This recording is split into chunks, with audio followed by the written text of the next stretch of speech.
හරි. පුතේ අපි බලමු පළවෙනි පේපර් එකේ MCQ ටික. ඒකේ මුලින්ම තියෙන පුතේ අවසාන කවචයේ ව්‍යුග්ම ඉලෙක්ට්‍රෝන පවතින තුන්වන ආවර්තනයත් මූලද්‍රව්‍ය සංඛ්‍යාව වනුයේ කියලා. හරි. දැන් තුන්වන ආවර්තයේ මූලද්‍රව්‍ය ටික බැලුවොත් මම මේ ටික ලියන්නම්. අපිට තියෙන්නේ සෝඩියම්, ඊට පස්සේ මැග්නීසියම්, ඊළඟට aluminium, silicon, phosphorus, sulphur, chlorine සහ ආගන්. කොහොමනේ තියෙන්නේ? ඊට පස්සේ මේගොල්ලන්ගේ පුතේ මම කාණ්ඩංකත් දාගෙන යන්නම්. මේක 1 2 3 4 5 6 7 8. කොහොමනේ යන්නේ? ඊට පස්සේ බාහිර වින්‍යාසය ලියාගෙන යමු අපි. මේ දෙන්නම S කුණුවේනේ. එතකොට මට ලියන්න පුළුවන් S පළවෙනි කන්නේද S1 කියලා. මැග්නීසියම්ට S2. ඊට පස්සේ ඇලුමිනියම් P ගුණුවේ තියෙන්නේ. ඒතර මුලින්ම S ට දෙකක් පිරෙනවා. 3යිනේ. මෙතන දෙකක් කියලා තව එකක් මදි. ඒක P ට පිරෙන්නේ. 2යි 1යි ඔක්කොම 3යි.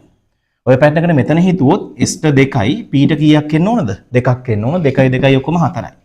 ફોස්ෆරස් වල S ට 2යි P ට 3යි. සල්ෆර් වල S ට 2යි P ට 4යි. ක්ලෝරීන් වල S ට 2යි P ට 5යි. ආගන් වල S ට 2යි P ට 6යි. කොහොමද වෙන්නේ? අපෙන් අහන්නේ මෙතන අවසාන කවචයේ ව්‍යුග්ම ඉලෙක්ට්‍රෝන පවතින සංඛ්‍යාව. මෙතන පුතේ S1 නේ. S1 නම් කාක්ෂිකයේ ඉලෙක්ට්‍රෝන එකයි. එහෙනම් ව්‍යුග්ම එකක් තියෙනවා. මෙතන S2 තියෙන්නේ. මෙතන යුගල් වෙලා තියෙන්නේ. ඊට පස්සේ ඔය වගේ ඇඳලා බලන්න පුළුවන් අපි හිතෙන් ගත්තොත් මෙතන P වල ව්‍යුග්ම එකක් තියෙනවා. මෙතනක් තියෙනවා ව්‍යුග්ම. ඒකට මෙයාව මට ගන්න පුළුවන් S1. ඊට පස්සේ ඇලුමිනියම් ගන්න පුළුවන්. ඊට පස්සේ මෙතන සිලිකන් ගන්නත් පුළුවන් P2යි. P3 තියෙනවා ව්‍යුග්ම. P4 තියෙනවා, P5 තියෙනවා. මෙතන P6 නෑ. S ට 2 නේ යන්නේ. S ට 2 නම් ඉලෙක්ට්‍රෝන 2යි. P කාක්ෂික ඔක්කොම 3යි. P කාක්ෂික 3 ඉලෙක්ට්‍රෝන 6ක් තියෙනවා. ওই විදිහට. එහෙමනම් කීයක්ද මූලද්‍රව්‍ය සංඛ්‍යාව ගන්න පුළුවන්? 1යි 2යි 3යි 4යි 5යි 6ක් තියෙනවා. 18 වෙනි කාණ්ඩ නැත්නම් 8 වෙනි කාණ්ඩේ උච්ච වායුවයි දෙවෙනි කාණ්ඩේ මැග්නීසියම් අපිට අතාරින්න සිද්ධ වෙනවා. එහෙනම් උත්තරයක 3 ගැලපෙනවා ප්‍රශ්නාංක 1ට. ඊළඟට දෙවෙනි එක 3 1 බිඳුව ධන භාගයේ ක්වොන්ටම් අංක කුලකය සහිත ඉලෙක්ට්‍රෝන තියෙන්න පුළුවන් පහ සඳහන් මොන කාක්ෂික ඇතුළද කියලා අපෙන් අහන්නේ. 3 1 නේ පුතේ තියෙන්නේ. එතනින්ම ලේසියෙන් හොයාගන්න පුළුවන්. මෙන්න මේ ටික මතකද බලන්න. අපි S කාක්ෂිකයක් නම් L ට දාන්නේ බිඳුව. P කාක්ෂිකයක් නම් L ට දාන්නේ 1. D කාක්ෂිකයක් නම් L ට දාන්නේ 2. දැන් උතන තියෙන්නේ 3 1නේ ප්‍රධාන ශක්ති මට්ටම 3 L1. L1 නම් ඒක මොන කාක්ෂිකයක් වෙන්න ඕනද? P කාක්ෂිකයක් වෙන්න ඕන. එහෙනම් මට දාන්න පුළුවන් මෙතන 3 වෙනි ශක්ති මට්ටමේ P කියන උපශක්ති මට්ටම 3P වෙන්න ඕන. උත්තර අංක 4 ගැලපෙනවා ප්‍රශ්නාංක 2ට. ඊළඟට 3 වෙනි එක IUPAC නාමකරණයක් තියෙන්නේ. මම සංයෝගය ඇඳලා පැහැදිලි කරන්නම්. CH3 CH දිත්ත බන්ධන කාබන් ඊට පස්සේ ඇල්ඩිහයිඩයක් තියෙන්නේ මෙතන COH එකක් ඊට පස්සේ කාබන්ට හයිඩ්‍රජන් OH කාණ්ඩයක් ඊළඟට C දිත්ත බන්ධන ඔක්සිජන් NH2 ඇමයිඩයක් තියෙනවා. හරි මේකේ පුතේ ප්‍රධාන ක්‍රියාකාරී කාණ්ඩයේ ලයිස්ට් වී උඩින් ඉන්නේ ඇමයිඩය. මෙන්න මෙයා තමයි ලයිස්ට් වී උඩින් ඉන්නේ ඇමයිඩ කොටස.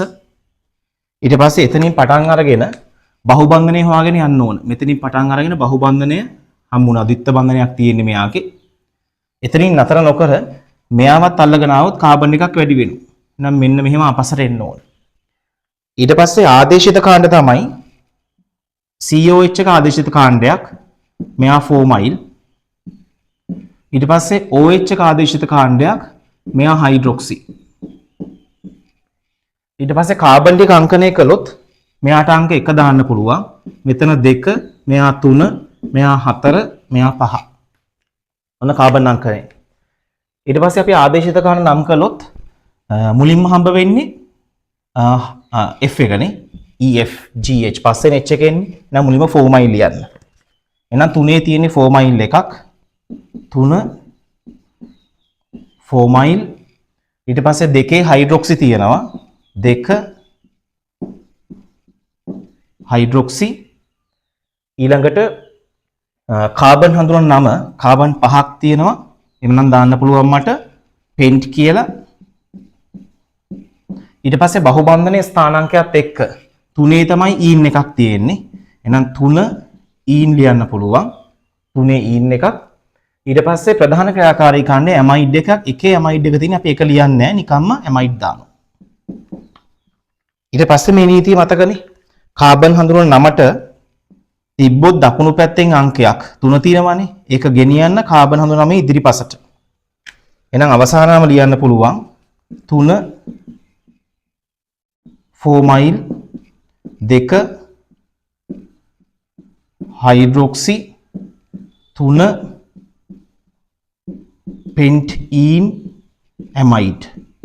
පෙන්ටීන් ඇමයිඩ්.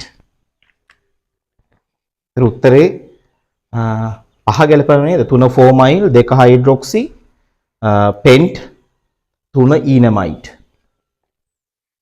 ඊළඟට හතරවෙනි එක අයනයක් දීලා තිනෝ අහනවා මේකට වඩාත් පිළිගන්න පුළුවන් ලුයිස් ව්‍යුහය මොකක්ද කියලා.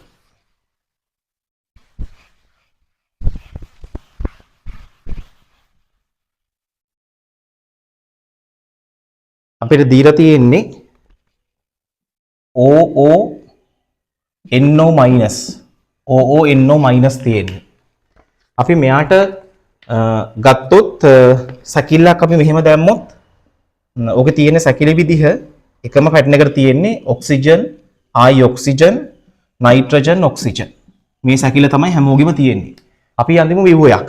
මේ විදිහට ඍණාරෝපිත ආරෝපිත කොටස අනිවාර්යෙන් ඔක්සිජන්ට එන්න ඕනේ පුතේ.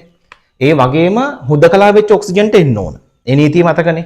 ඍණාරෝපණයක් තියෙනවා නම් ඔක්සිජන්ට යන්නේ. හැබැයි හුදකලා වෙච්ච ඔක්සිජන්ට. මෙන්න මෙයා මැද්දින් ඔක්සිජන් තනි වෙලා නැහනේ. එhmenan එයාට ඍණාරෝපණය යන්නේ නැහැ. එhmenan මෙතනට යන්න ඕනේ. එහෙම නැත්නම් මෙයාට යන්න ඕන. හරි අපි මුලින්ම දාගමු මෙතනට. මෙයාට දාලා බලමු. මම මෙතන දානවා ඍණාරෝපණය. අපි දන්නවා ඕට ඍණ එනවා නම් එකසර යුගල් 3ක් එන්න ඕන බන්ධන එකක් එක්ක. එකසර යුගල් 3යි බන්ධන 1යි. ඊට පස්සේ ඕට බන්ධන 2යි නම් යුගල් 2යි. තර්කයෙන් ගන්නත් පුළුවන් 6 වෙනි කාණ්ඩේ 1යි 2යි 3යි 4යි 5යි 6යි. ඊට පස්සේ එන්ට බන්ධන 3ක් හදන්න එයා කැමති. ඒතර මෙතන දැන්ටම බන්ධන 1යි තියෙන්නේ 3ක් නම් මට මෙතන දාන්න පුළුවන් දිත්ත බන්ධනයක්. ඒතර 1යි 2යි 3යි 4යි 5යි 5 වෙනි කාණ්ඩේ. ඕට බන්ධන 2යි නම් 6 වෙනි කාණ්ඩේ හින්දා 1යි 2යි 3යි 4යි 5යි 6යි. නැත්තම් අර වගුවක් හදලා දුන්නේ. බන්ධන 2යි නම් යුගල් 2යි ඔක්සිජන්ට. එහෙනම් මෙන්න මේ වගේ ව්‍යුහයක් වෙන්න ඕන. උත්තරාංක 3 ගැලපෙනවා ප්‍රශ්නාංක 4ට. ඊට පස්සේ සංයෝග ටිකක් දීලා තියෙනවා. අපෙන් අහන්නේ නයිට්‍රජන් වල ඔක්සිකරණාංකයේ වැඩි වෙන අණු පිළිවෙලට වනුයේ කියලා. ව්‍යුහ හඳලත් ගන්න පුළුවන්. එහෙම නැත්නම් කෙටි ක්‍රමයක් හිතෙන් ගන්න විදිහ කියලා දුන්නා මම ඔක්සිකරණාංක වලදී මම දෙකම මතක් වෙන කරලන්නම්. මුලින්ම තියෙන්නේ අපිට NO2 තියෙනවා. ඊළඟට N2O, ඊළඟට NH3, ඊළඟට NH2OH, ඊට පස්සේ N2H4.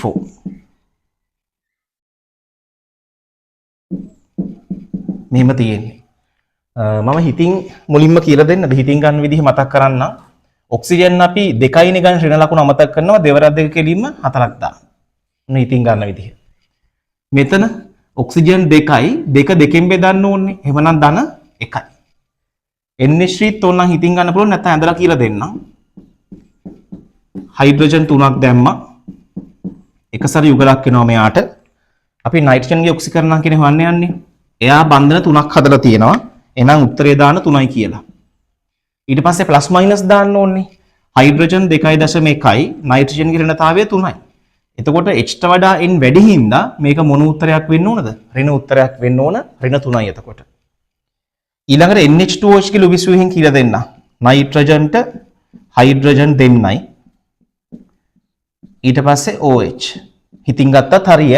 මම ඔක්කොම මතක් කරන්න යන්නේ. ඊට පස්සේ මෙතන ඉලෙක්ට්‍රෝන ටික දැම්මා. නයිට්‍රජන් හයිඩ්‍රජන් එක්ක බන්ධන දෙකක් හදලා 1යි 2යි. එහෙමනම් එයාට සාපේක්ෂව 2යි කියලා දාන්න පුළුවන්. දම්රින කොහොමද දාන්නේ? n ගේ ඍණතාවය 3යි. හයිඩ්‍රජන් 2.1යි. H ට වඩා n ඍණ හින්දා මේක ඍණ 2ක් වෙන්න ඕන. ඊළඟට ඔක්සිජන් එක්ක බන්ධන 1යි. ඒකට දාන්න එකක් කියලා. මෙයත් එක්ක බන්ධන එකයි. ඔක්සිජන් 3.5යිනේ. ඕට වඩා n ඝනතාවය අඩුයි. ඍණතාවය අඩුයි කියන්නේ මේක ධන උත්තරයක්. එහෙනම් ඍණ 2යි ධන 1යි කියන්නේ අවසාන වශයෙන් කීයක් වෙන්න ඕනද? ද්විජයික්‍ය ඍණ 1ක් වෙන්න ඕන. ඊට පස්සේ N2H4 එකත් ඇඳලා උන්නම් කියලා දෙන්නම්. නයිට්‍රජන් දෙන්නයි හයිඩ්‍රජන් බෙදලා දාන්න දෙන්නට. මෙන්න හයිඩ්‍රජන් දෙක ගානේ 4ක් දැම්මා. ඊට පස්සේ අපි බැලුවොත් මේ n ගේ හොයමු. මෙන්න මේක මතකද? සමජාතීය පරමාණු අතර බන්ධන නොසලකා හරිනෝ. n සමජාතීය බන්ධනනේ. එයාව අයින් කළා දාන්න. ඒතර එයාව නොසලකා හරිලා දානවා. ඊට පස්සේ h එක්ක බන්ධන දෙකනේ. එහෙනම් උත්තරේ 2යි. ඍණතාවයන් බැලුවොත් h ගේ 2.1යි n ගේ 3යි.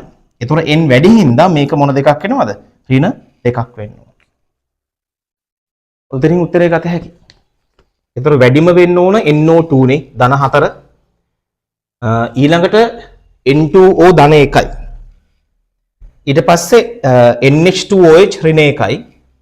ඊළඟට N2H4 අඩුම වෙන්නේ ඍණම වෙන්නේ NH3. ඒතර සංඛ්‍යා රේඛාවෙන් අපි ගන්නෙ සංඛ්‍යා රේඛාවෙන් ගන්නෙ මෙතන බිඳුව නම් දකුණු පැත්තට ධනාගයන් ඔක්සිකරණාංකය වැඩි වෙනවා. වම් පැත්තට ඍණාගයන් ඔක්සිකරණාංකය අඩු වෙනවා.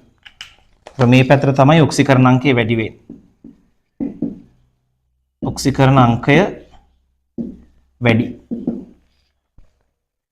ඊට පස්සේ උත්තර අංකයකට 2 ගැලපෙනවා.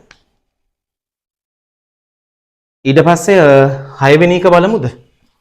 6 වෙනි එකේ තියෙන්නේ ස්කන්ධය අණුව 10%ක් NaCl ඇති ද්‍රාවණයක ඝනත්වය 1.17යි GCm ඍණ 3 වේලු. අපෙන් අහනවා 1dm ඝනයක තියෙන Cl- අයනවල ස්කන්ධය කොච්චරක්ද කියලා. හරි. මම පොඩි රූපයක් ඕනනම් අදින්නම්. NaCl තියෙන්නේ ස්කන්ධය අණුව 10%ක්. m බෙදීමෙන් ප්‍රතිශතය 10%යි. 10%ක් වන සෝඩියම් ක්ලෝරයිඩ් තියෙන්නේ. ඊට පස්සේ ද්‍රාවණයේ ඝනත්වයක් දීලා තියෙනවා. ඝනත්වය 1.17යි GCm ඍණ 3. ඊට පස්සේ අපෙන් අහන්නේ මේ ද්‍රාවණයේ ලීටරයක තියෙන Cl- අයනවල ස්කන්ධය. මෙයාගේ 1dm ඝනයක් ගත්තොත් ඒකේ තියෙන Cl- අයනවල ස්කන්ධය අහන්නේ. හරි. දැන් මෙන්න මේ කතාව මතකද පුතේ ඔයගලන්ට? ස්කන්ධ ප්‍රතිශතයයි ඝනත්වයයි දුන්නාම මුලින්ම සාන්ද්‍රණය හොයන ක්‍රමයක් කියලා දුන්නේ. මෙන්න මේක මම තියරිය මතක් කරන්නම්. සාන්ද්‍රණය මට ගන්න පුළුවන් ඝනත්වය ගන්න GDM ඍණ 3 වලින්. අරගෙන මේක බෙදන්න මෞලික ස්කන්ධයෙන්. ගුණ කරන්න ස්කන්ධ ප්‍රතිශතයෙන් 100ට x වලින්. එතන විභාගයට මහාචාර්යතුමා දෙන්නේ මේ GCM ඍණ 3 වලින් දෙන්නේ ඝනත්වය. ගොඩක් වෙලාවට දෙන්නේ GCM ඍණ 3. අපි මොකද කරන්න ඕන? ඒක GDM ඍණ 3 බවට තමයි ආදේශ කරන්න ඕන. ඒ සඳහා 1000න් ගුණ කරගන්න. 1000න් ගුණ කරලා ආදේශයක් දාන්න. එහෙනම් මෙතන ඝනත්වයට දාන්න පුළුවන් මට 1.17 වැඩි කිරීම 10 බල 3 කියලා. ඊට පස්සේ මෞලික ස්කන්ධය හොයාගන්න. සෝඩියම් ක්ලෝරයිඩ් නේ. එයාගේ මෞලික ස්කන්ධය හොයමු. NaCl වල සෝඩියම් 23යි, ක්ලෝරීන් 35.5යි. එතන ඔක්කොම එකතු කළොත් 0.5යි, 5යි 3යි 8යි, 3යි 2යි 5යි 58.5ක් වෙනවා. ග්‍රෑම් මවුලයට 58.5යි. ඊට පස්සේ අපිට පුළුවන් මේක ගුණ කරගන්න බර අණු ප්‍රබලතාවය. ඒතර දීලා තියෙන්නේ මෙතන 10%යි කියලා. 10%යි. ඕක සුළු කරගන්නත් පුළුවන්. සුළු නොකලත් ප්‍රශ්නයක් නැහැ. MCQ නේ. ඒතර මෙතන එන්නේ ඒකකය MOL DM ඍණ 3 වලින් ඒකකය MOL DM ඍණ 3. ඔන්න දැන් සාන්ද්‍රණය සඳහා ප්‍රකාශනයක් අපි ගත්තා. ඊළඟට දැන් අපෙන් අහන්නේ ඕක නෙමෙයිනේ. අපෙන් සාන්ද්‍රණය අහන්නේ. අපෙන් අහන්නේ Cl- ස්කන්ධය කොච්චරක් තියෙනවද කියලා ලීටරයක් ඇතුලේ. හරි. දැන් මෙහෙම කරන්න. NaCl වල කොහොමත් Cl තියෙන එකනේ. NaCl ගේ Cl එකනේ. අපිට පුළුවන් නේද මේ සාන්ද්‍රණයයි මේ පරිමාණය පාවිච්චි කරලා මවුල හොයාගන්න. මම දැම්මොත් n සමානයි Cv. එහෙමනම් මේ තියෙන අගයම මෙයානේ සාන්ද්‍රණය. පරිමාව 1යි dm ගණයෙන් ගුණ කළා නම් මොනවා හම්බ වෙනවද අපිට? මවුල සංඛ්‍යාව හම්බ වෙනවා. ඉතින් මේකම තමයි උත්තරේ. මවුල සංඛ්‍යාවත් මේකමයි. ඉතින් ආයි නැවත ලිව්වොත් ඉතින් මේකම තමයි ලියන්න වෙන්නේ. 1.17යි 10 බල 3යි බෙදන්න 58.5න් වැඩි කරන්න 110න්. ඉතින් මේක තමයි සාන්ද්‍රණය. mol dm ඍණ 3. ඒක හරියනේ සාන්ද්‍රණ පදය. v කියන්නේ පරිමාව 1යි dm ගණය. දැන් මේ දෙන්න කැපිලා ගියාම අපිට හම්බ වෙනවා එකෙන් ගුණ කළාම මේ උත්තරයමයි මවුල සංඛ්‍යාව. ඊට පස්සේ ඉතින් කොහොමද අපි ස්කන්ධයක් හදාගන්නේ? අපි දන්නවා ස්කන්ධය කියන්නේ මවුල වතාවක් මෞලික ස්කන්ධය. ඉතින් මවුල ටික තමයි මේ තියෙන්නේ. මෞලික ස්කන්ධය CL ගෙන් ගුණ කරගත්තා නම් හරි 35.5. ඒතොර 1.17 වතාවක් 10 බල 3 බෙදන්න ඕන 58.5න් ගුණ කරන්න ඕන 110න් ඔය විදිහට. ඊට පස්සේ නැවත මෞලික ස්කන්ධයෙන් ගුණ කරගන්න ඕන. ඒතර මෞලික ස්කන්ධය ක්ලෝරින් ගෙනේ 35.5යි. ඔතනින් උත්තරය ගන්න පුළුවන්. එකට සුළු කරන එක ලේසි. මේවා බහුවර්ණ හින්දා. වෙන වෙනම උත්තර වලට ලකුණු දෙන්නේ නැහනේ. ඔයගොල්ලන් සුළු කළොත් මේ ටික ග්‍රෑම් 71ක් එයි. 71යි ග්‍රෑම්.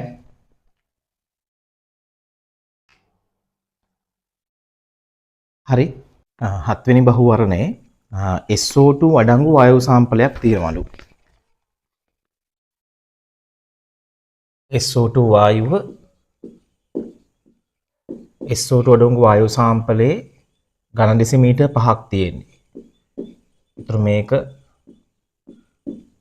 වායු සාම්පලය මෙයාගේ 5යි dm ඝනය. ඊට පස්සේ මේකට වැඩිපුර H2O2 දානවලු ඝන සෙන්ටිමීටර් 100ක්. මම මේකට එකතු කරන්නම් H2O2 ඝන සෙන්ටිමීටර් 100ක්. හයිඩ්‍රජන් පෙරොක්සයිඩ් 100ක් එකතු කළා. එකතු කරලා ලැබෙන ද්‍රාවණයෙන් 25ක් වෙන් කළ ගන්නවලු. ඒතර මේ දෙන්න ප්‍රතික්‍රියාවක් සිද්ධ වෙනවා. මේකෙන් 25ක් වෙන් කළා ගන්නවා. ඒතර මෙතන තියෙන්නේ ඝන සෙන්ටිමීටර් 25යි. ඒතර 25ක් වෙන් කරලා අරගෙන ඒක අනුමාපනය කරනවා NaOH වලින්. එකයි mol dm ඍණ 3 සෝඩියම් හයිඩ්‍රොක්සයිඩ් වලින් අනුමාපනය කරන්නේ. වැය වෙලා තියෙනවා ඝන සෙන්ටිමීටර් 25ක්. 25යි cm ඝනයක් වැය වෙලා තියෙනවා.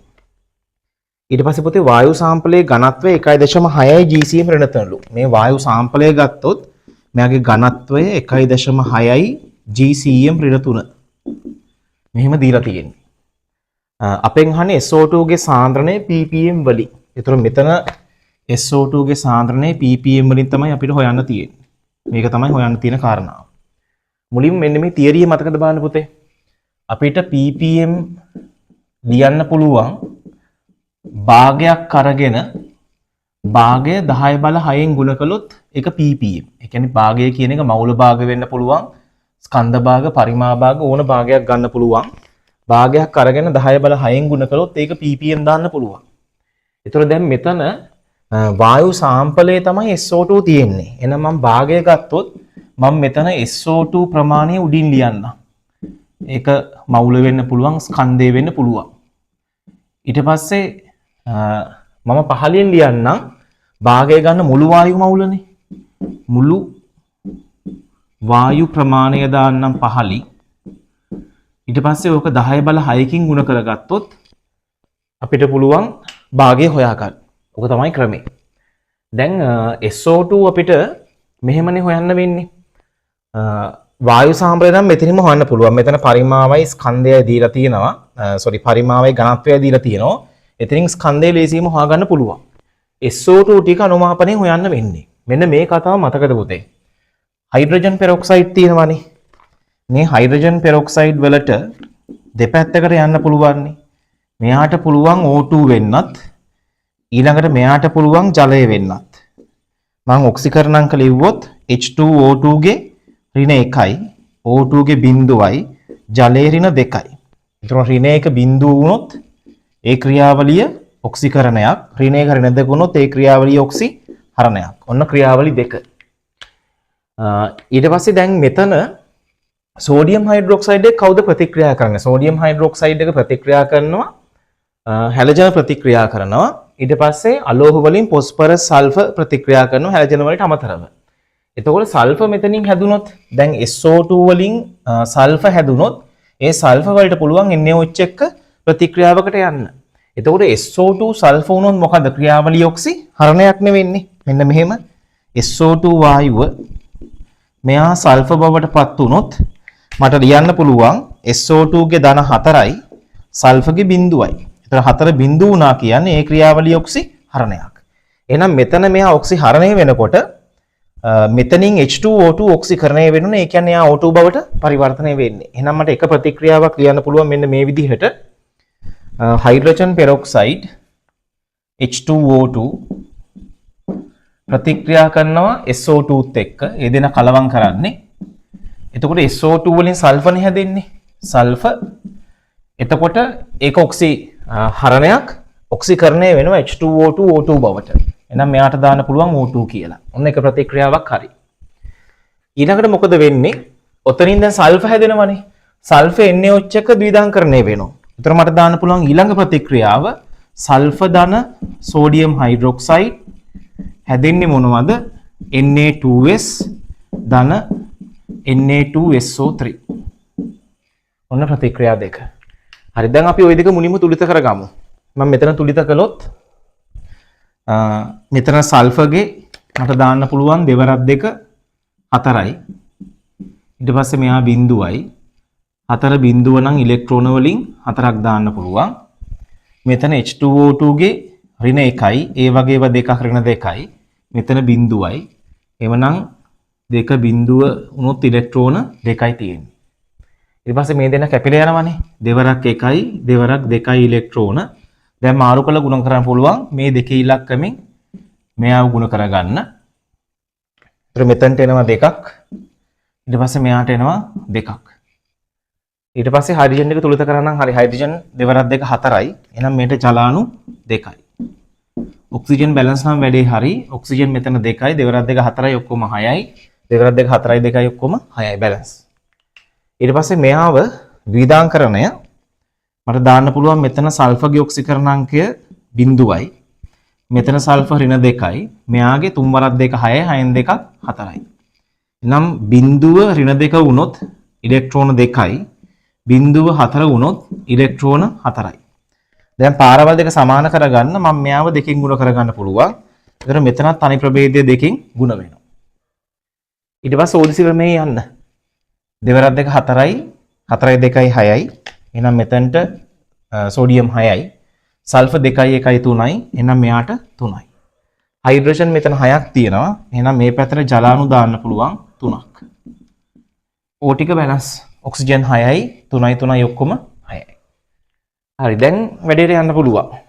සෝඩියම් හයිඩ්‍රොක්සයිඩ් මවුල හොයන්න පුළුවන්. මම මෙතනම හොයන්නම් බහුවර්ණ හින්දා. එකකින් 25 නේ පුතේ තියෙන්නේ.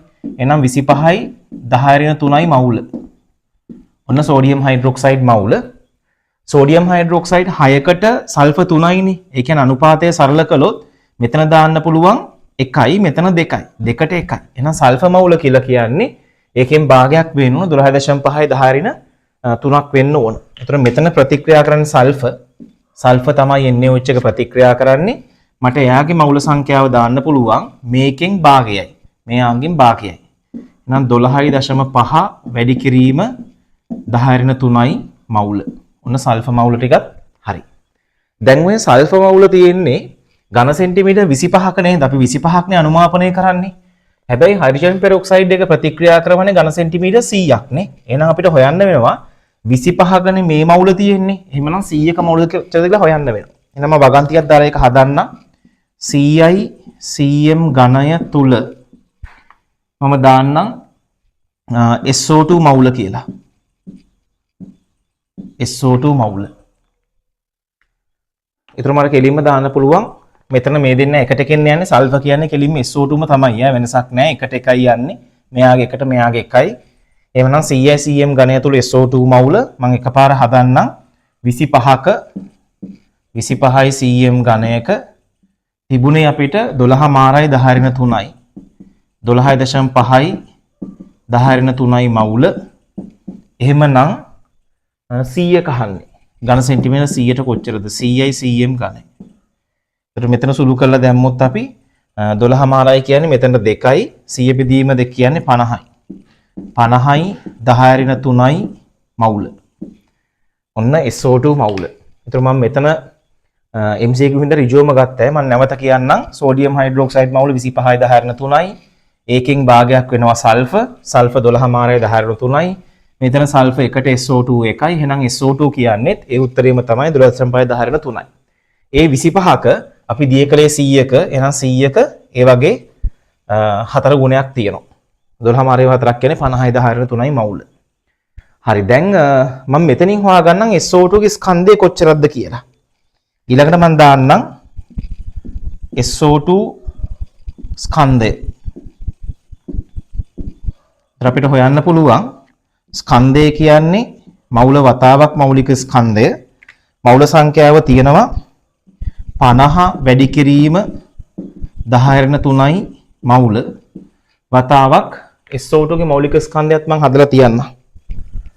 මම මෙහෙන් හොයන්න SO2 සමානයි සල්ෆර් 32යි ඔක්සිජන් දෙකෙන් 32යි 16 දෙකක් ඔක්කොම 64යි ග්‍රෑම් මවුලයට. එහෙනම් මෙයාව ගුණ කරගන්න ඕන 64යි ග්‍රෑම් මවුලයට වලින්. උතනින් උත්තරයක් ගන්න පුළුවන් 5 වරක් 4 20න් බිඳුව දෙකක් ඉතුරුයි 5 වරක් 6 30යි 30යි 2යි 32යි. ඒතර මෙතන අපිට දාන්න පුළුවන් තව බිඳුවක්. හරි නේද? 5 වරක් 4 20න් බිඳුව දෙකක් ඉතුරුයි ආයි 5 වරක් 6 30යි 2යි 32යි ආයි බිඳුවක් දැම්ම 10/3ක් තියෙනවා. 10/3යි නම් 3.2ක් දාන්න පුළුවන්. 3.2යි ග්‍රෑම්. ඔන්න එකක් හරි SO2 ස්කන්ධය හරි. SO2 ප්‍රමාණය දැන්ටමත් හොයාගෙන තියෙන්නේ මෙන්න මෙයාම හරි. හරි දැන් මුළු වායු ප්‍රමාණය මෙතනින් හොයන්න පුළුවන්. අපි දීලා තියෙනවා වායු සම්පලයේ ඝනත්වයයි පරිමාවයි දෙකම දීලා තියෙනවා. අපි හොයමු එතනින් වායු ස්කන්ධය මුළු වායු ස්කන්ධය හොයාගමු. මම දාන්නම් වායු ස්කන්ධය.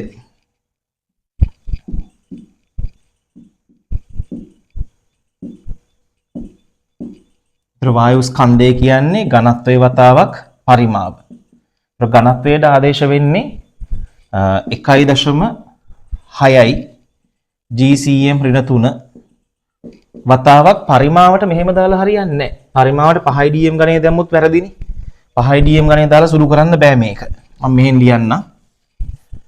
මෙතන 1.6යි GCM ඍණ 3 වතාවක් පරිමාවට කෙලින්ම 5යි dm ගණය දැම්මොත් සුළු වෙන්නේ නැහැ.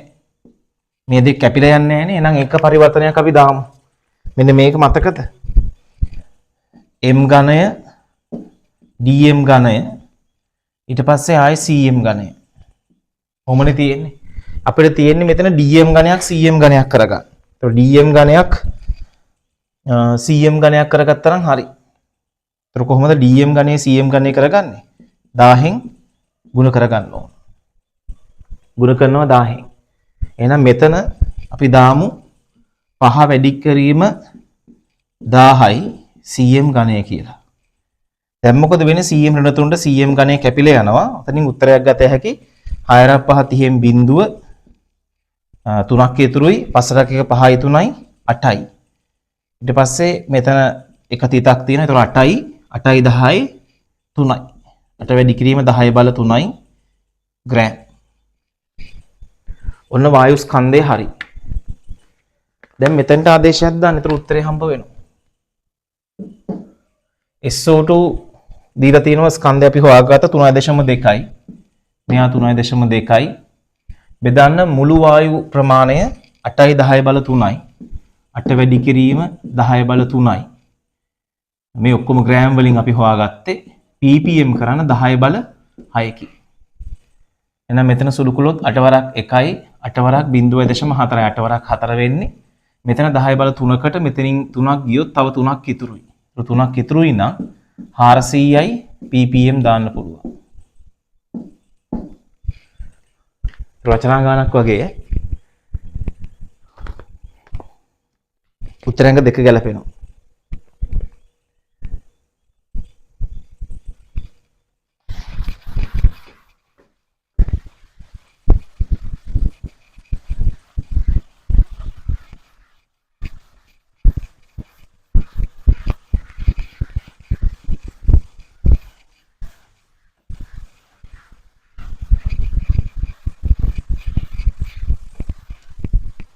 Beryllium, magnesium, calcium, strontium, barium अन्न मूल द्रव्य सेट එක.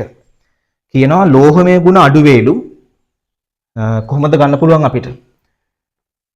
ලෝහමය ගුණ අඩු වෙන්නේ නෙමෙයි ලෝහමය ගුණ වැඩි වෙන්න ඕනේ. මොකද පුතේ ලෝහමය ගුණ කියන්නේ ඉලෙක්ට්‍රෝනේ පිට කරන් තියෙන පහසුතාවය. ඉලෙක්ට්‍රෝනේ පිට කරන්න පුළුවන් පහසුතාවය තමයි ලෝහමය ගුණ කියලා කියන්නේ. දැන් පල්ලෙහාට යන්න මේගොල්ලන්ගේ විශාලත්වය වැඩි වෙනවනේ. මම ගත්තොත් බෙරිලියම් නම් ශක්ති මට්ටම් දෙකක් තියෙනවා. මම මෙහෙම අඳින්න පොඩි එක්කෙනෙක්. ඊට පස්සේ එන්න පල්ලෙහාට යනකොට ශක්ති මට්ටමේ විශාලත්වය වැඩි වෙනවා. ශක්ති මට්ටම් සංඛ්‍යාව වැඩි වෙනවා. එතකොට වෙන්නේ මේ බාහිර ඉලෙක්ට්‍රෝනයයි න්‍යෂ්ටි අතර ආකර්ෂණය මොන වෙනවද? අඩු වෙනවා. ළඟින් ඉන්නකොට ඉතාමත් ප්‍රබල බලයක් හදාගන්න පුළුවන්. තද බැඳීමක් තියෙන්නේ. ටිකක් දුර වෙන්න අන්තරණක බලය දුර්වල වෙනවා. ඉලෙක්ට්‍රෝනය සහ මේක අතර තියෙන ආකර්ෂණ බලය න්‍යෂ්ටි අතර ආකර්ෂණ බලය දුර්වල වෙනවා. එහෙමනම් මොකද වෙන්නේ? පල්ලෙහාට යන්න දුරස් වෙන හින්දා ඉලෙක්ට්‍රෝනෙ පිට කරන්න පහසුයි. එහෙනම් ලෝහමේ ගතිගුණ මොනවා වෙනවද? වැඩි වෙන්න ඕන. ඒතර පළවෙනි එක වැරදි කියලා ගන්න. දෙවෙනි එක වායුමය අවස්ථාවේදී ඉලෙක්ට්‍රෝන ඉවත් කිරීමේ නැඹුරුතාවය වැඩි වීම ඉලෙක්ට්‍රෝන ලේසියෙන් පිට කරන්න පුළුවන්ලු ඒකත් හරි. පළමු අයනීකරණ ශක්තිය වැඩි වීම වැරදි. පළමු අයනීකරණ ශක්තිය අඩු වෙන්න ඕන. හේතුව තමයි දුර වැඩි වෙන හින්දා බැඳීම අඩුයි ලේසියෙන් පිට කරන්න පුළුවන්. පරමාණුක අරය අඩු වීම වැරදි. පරමාණුක අරය වැඩි වෙන්න ඕන. විද්‍යුණතාවය වැඩි වීම වැරදි. පල්ලෙහාට විද්‍යුණතාවය අඩු වෙන්න ඕනේ. එහෙනම් උත්තරංක දෙක ගන්න පුළුවන්. ඒක ලේසි. ඊළඟට 9 වෙනි එක අයනීකරණ ශක්තිය.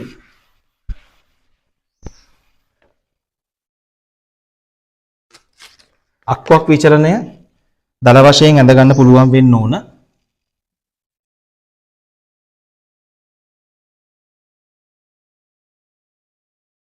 ඔය විදිහට මූල ද්‍රව්‍ය ටික මම සලකුණු කළොත් හීලියම් තියෙන උතන හීලියම් උඩම තියෙන්නේ. මෙතනින් ආපස්සට ඇවිල්ලා මෙහෙම හීලියම් තියෙන මේ හරියේ මෙන්න හීලියම් ඉන්න තැන. ඊට පස්සේ ලිතියම් මෙතන පල්ලෙහා. ඊට පස්සේ ඔක්සිජන් තියෙනවා. Beryllium, boron, carbon, nitrogen, oxygen. Oxygen පල්ලෙහා. ආයි නයිට්‍රජන් මෙතන. පොටෑසියම් මෙතන පල්ලෙහා. එහෙනම් උතනින් උත්තරේ හම්බ වෙනවා. පොටෑසියම් තමයි අඩුම වෙන්නේ. ඊට පස්සේ ලිතියම්, ඊට පස්සේ ඔක්සිජන්, නයිට්‍රජන්, හීලියම් උත්තරාංක දෙක ගැලපෙනවා. ක්ලේසි.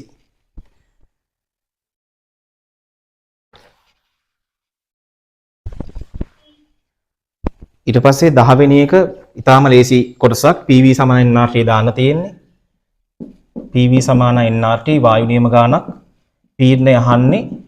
පීඩනය කියන්නේ nRT බෙදීම V ට. ඒතර මවුල සංඛ්‍යාව දාන්න පුළුවන් අපිට. ස්කන්ධයනේ දීලා තියෙන්නේ. ඒතර අපිට දාන්න පුළුවන් මවුල වේ කියන්නේ ස්කන්ධයේ බෙදීම මෞලික ස්කන්ධය. ඒතර ස්කන්ධයට 5.2යි. මෞලික ස්කන්ධය A2 නේ 14 2ක් 28යි. R දාන්න පුළුවන් 8.314. ඊට පස්සේ උෂ්ණත්වයට 287 නේ. ඒතර 287 නම් එකතු කරන්න 273. ඒතර 7යි 3යි 10න් බිඳු එකක් ඉතුරුයි. 8යි 16න් 6 එකක් ඉතුරුයි. 2යි 2යි 4යි 1යි 5යි 560යි. නම් මේක 560න් ගුණ කරගන්න. ඊට පස්සේ පරිමාවට 4.1යි 5යි 7යි ඩෙසිමීටර් තියෙන්නේ. ඕක 10/3න් ගුණ කරලා ඝන මීටර කරගන්න ඕන. මේක සුළු කළොත් ඒ උත්තරයක් ඔයගලන්ට 2.08ක් 10 බල 5යි පැස්කල් විදිහට. ලේසි ගානක්. ඊටාම සරල ගානක් තියෙන වායු නියම එසේ වලටත් එන කොටසක් වෙයි තියෙන මවුල සංඛ්‍යාව සෙවීම කියන කොටස. හරි 11 වෙනි බහුවර්ණය බලන්න පුතේ. ඒකේ අහන්නේ XeF4 අණුවට සමාන හැඩයක් ඇත්තේ කියලා අහන්නේ. මම XeF4 වැන්දොත් සෙනෝන්ට ෆ්ලෝරින් 4ක් දාන්න පුළුවන් තනි බන්ධන වලින්. සෙනෝන් 8 වෙනි කාණ්ඩේ 1 2 3 4 5 6යි 7යි 8යි. ඒතර මෙයාගේ වටේ ගත්තොත් ඔක්කොම සිග්මා 4යි. එක සර 2යි. 4යි 2යි නම් තලීය සමචතුරස්‍ර. ඊට පස්සේ කවුද ගැලපෙන්නේ? උතන ICl4- වගේ ගත්තොත් අයඩින්ට ක්ලෝරින් 4යි.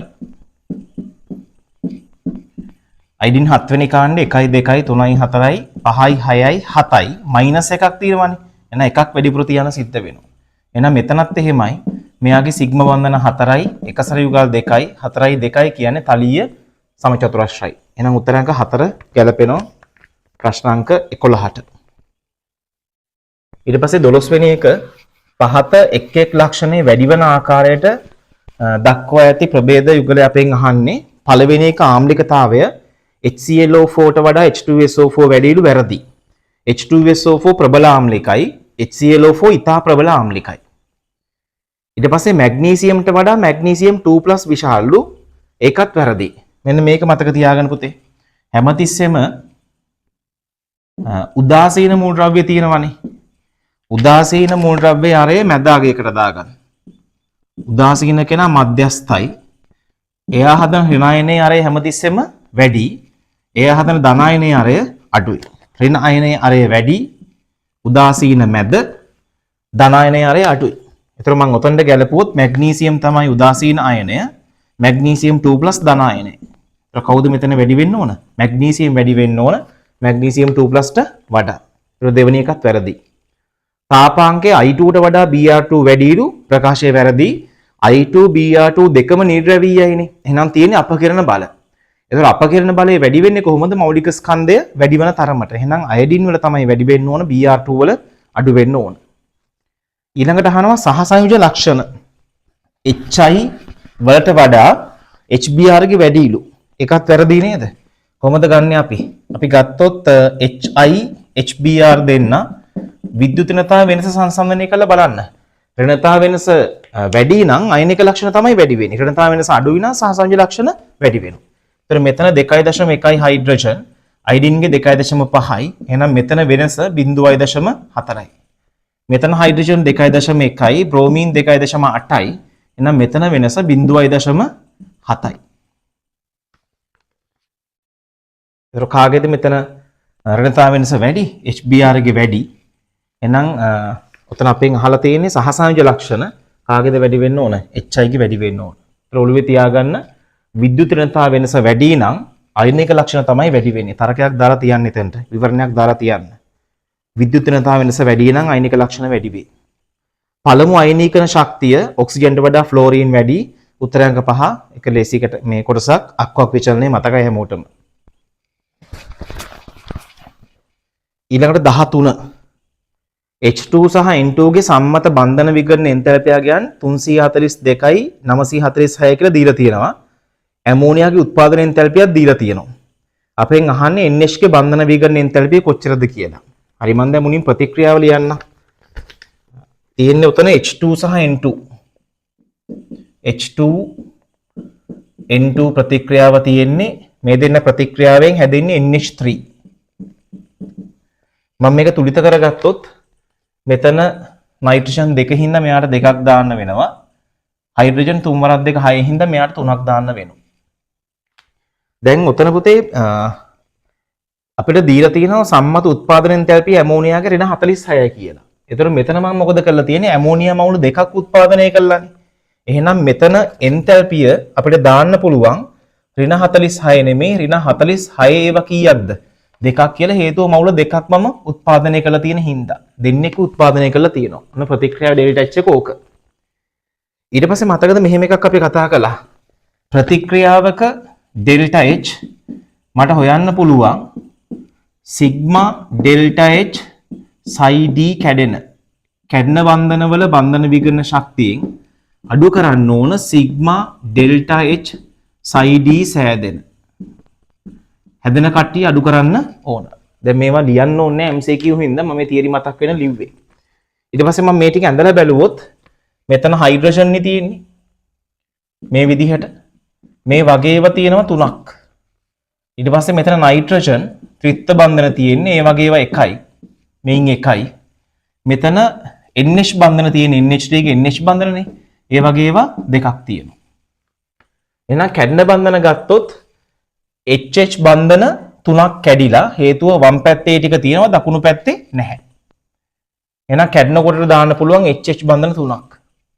NN ත්‍රිත්ව බන්ධනය වමේ තියෙනවා දකුණේ නැහැ. ඒකත් කැඩලානේ. ඊට පස්සේ NH බන්ධන දෙකක් තියෙනවා හැදිලා. මෙයා දකුණේ තියෙනවා එයා වමේ නැහැ. එහෙනම් අනිවාර්යයෙන්ම හැදිලා මෙතන. මෙතන විදියට හැදිලා. එහෙනම් කැඩෙන සෙට් එකට මට ලියන්න පුළුවන් මෙන්න මේ කට්ටිය HH 3ක් කැඩෙනවා. ඒතකොට HH මට දාන්න පුළුවන් 432යි කියලානේ. 432න් 3ක් තියෙනවා. ඊට පස්සේ මේකට එකතු වෙන්න ඕන NN ත්‍රිත්ව බන්ධනයෙන් එකක් 946.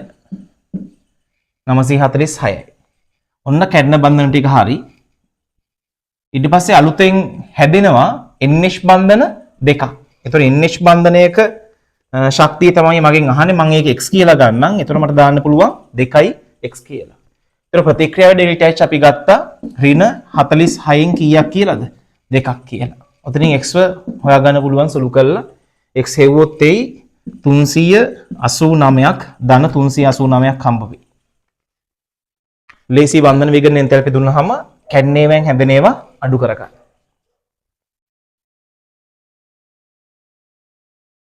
ඊට පස්සේ 14 වෙනි එක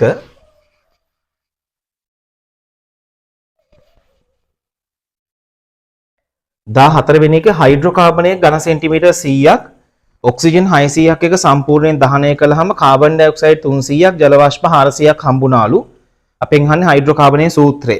මම හයිඩ්‍රෝකාබනය ගන්නම් CXHY කියලා.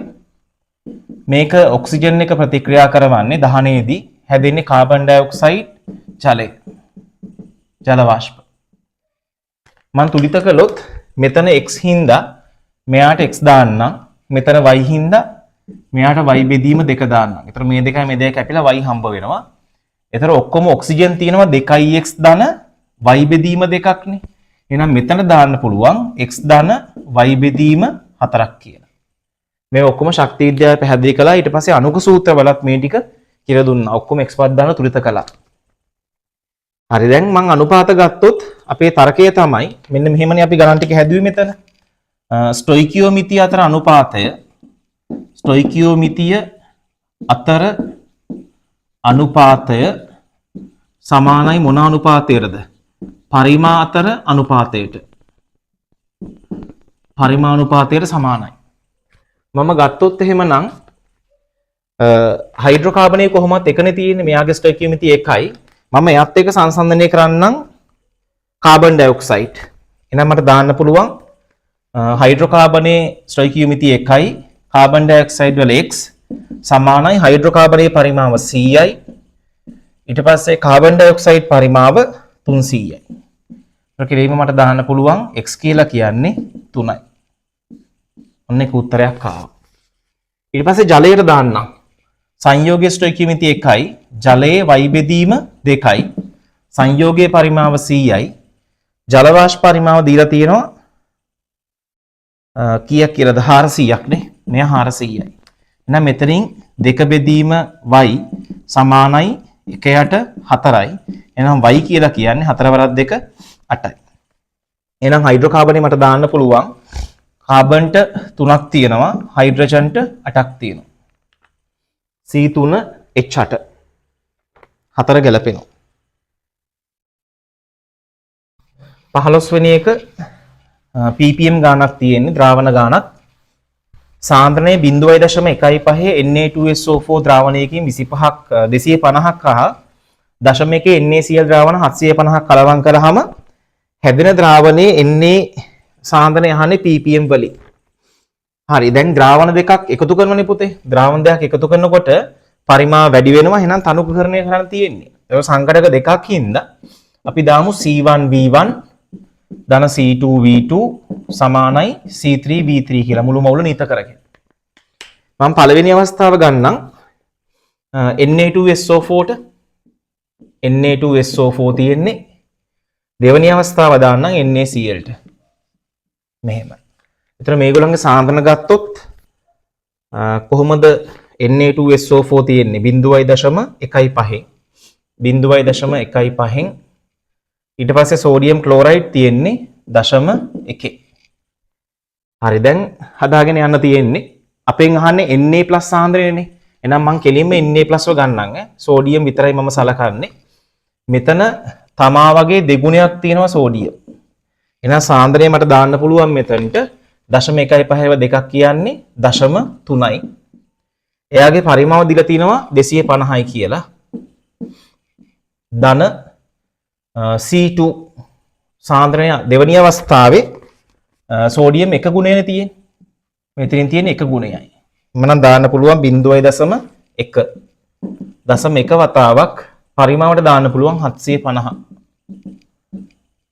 සමානයි C3 වතාවක් මුළු පරිමාව 750යි 250යි 1000යි.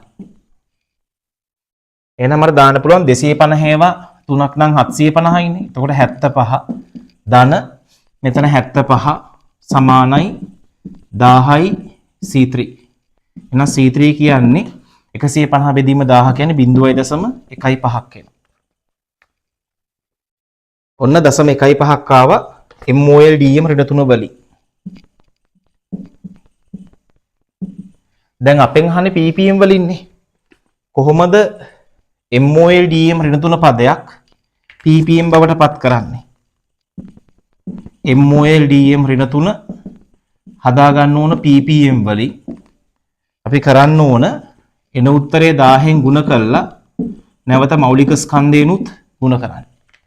එහෙනම් අවසාන උත්තරේ දාන්න පුළුවන්. මම මෙතනම හදන්නම් 0.15 1000න් ಗುಣ කළා අපි ppm දාන්න ඕන සෝඩියම්ගේ 23. එතනින් උත්තරයක් ගත හැකියි.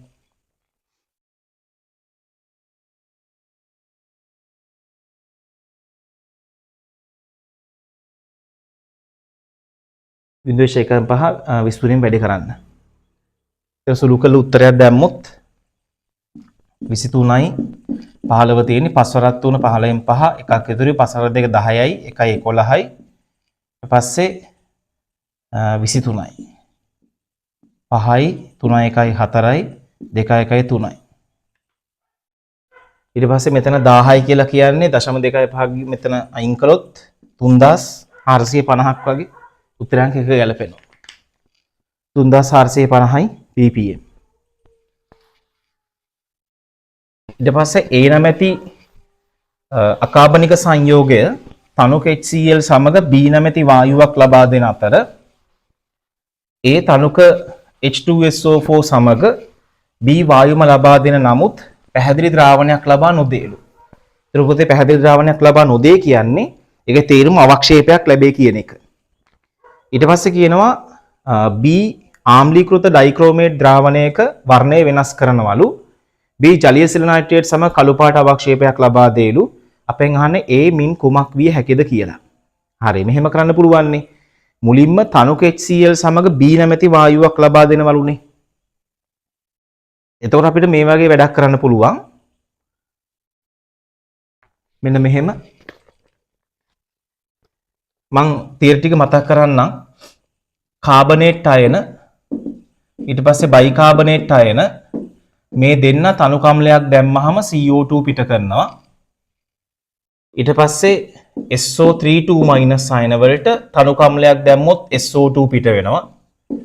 S2O32- නම් තනු කම්ලයක් දැම්මහම සල්ෆර් අවක්ෂේප වෙලා SO2 පිට කරනවා. ඊළඟට NO2- අයන නම් NO2 පිට කරන්නේ.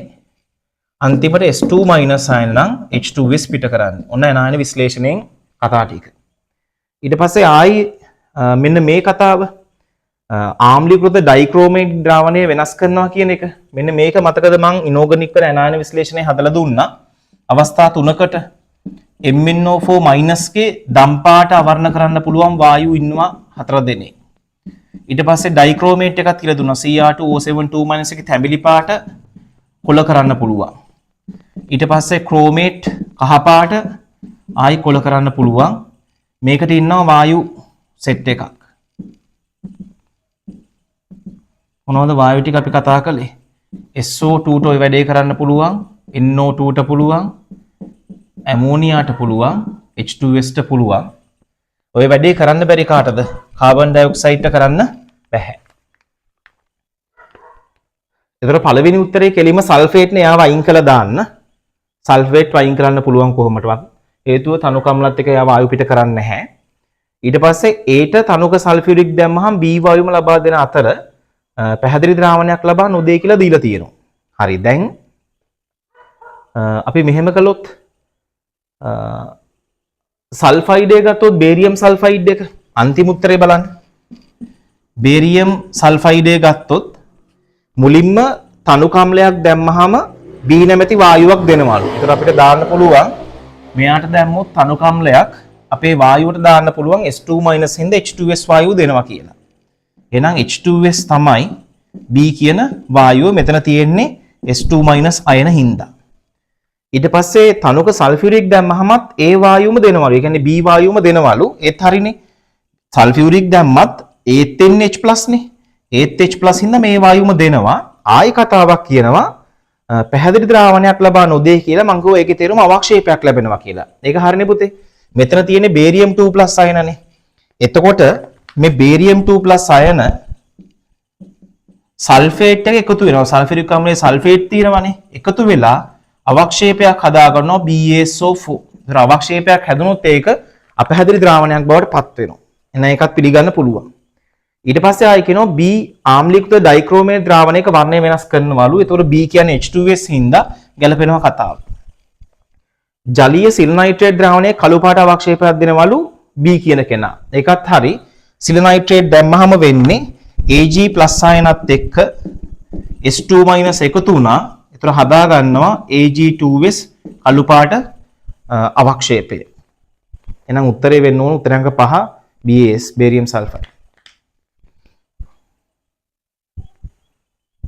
ඊළඟට 17 එක ලේසි එකක් පරිපූර්ණ වායු වල මධ්‍යන චාලක ශක්තිය පිළිබඳව වඩාත්ම උචිත ප්‍රකාශය.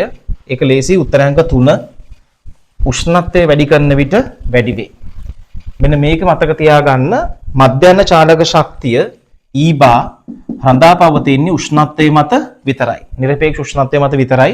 වෙන මොන සාධක වෙනස් කළත් මධ්‍යන චාලක ශක්තිය වෙනස් වෙන්නේ නැහැ. ඒතර අල්ලෝම සම්බන්ධතාවයක් තියෙන්නේ. උෂ්ණත්වය වැඩි කළොත් මධ්‍යන චාලක ශක්තියත් අනිවාර්යයෙන්ම වැඩි වෙනවා. උත්තරාංක 3 ගැලපෙනවා ප්‍රශ්නාංක 17.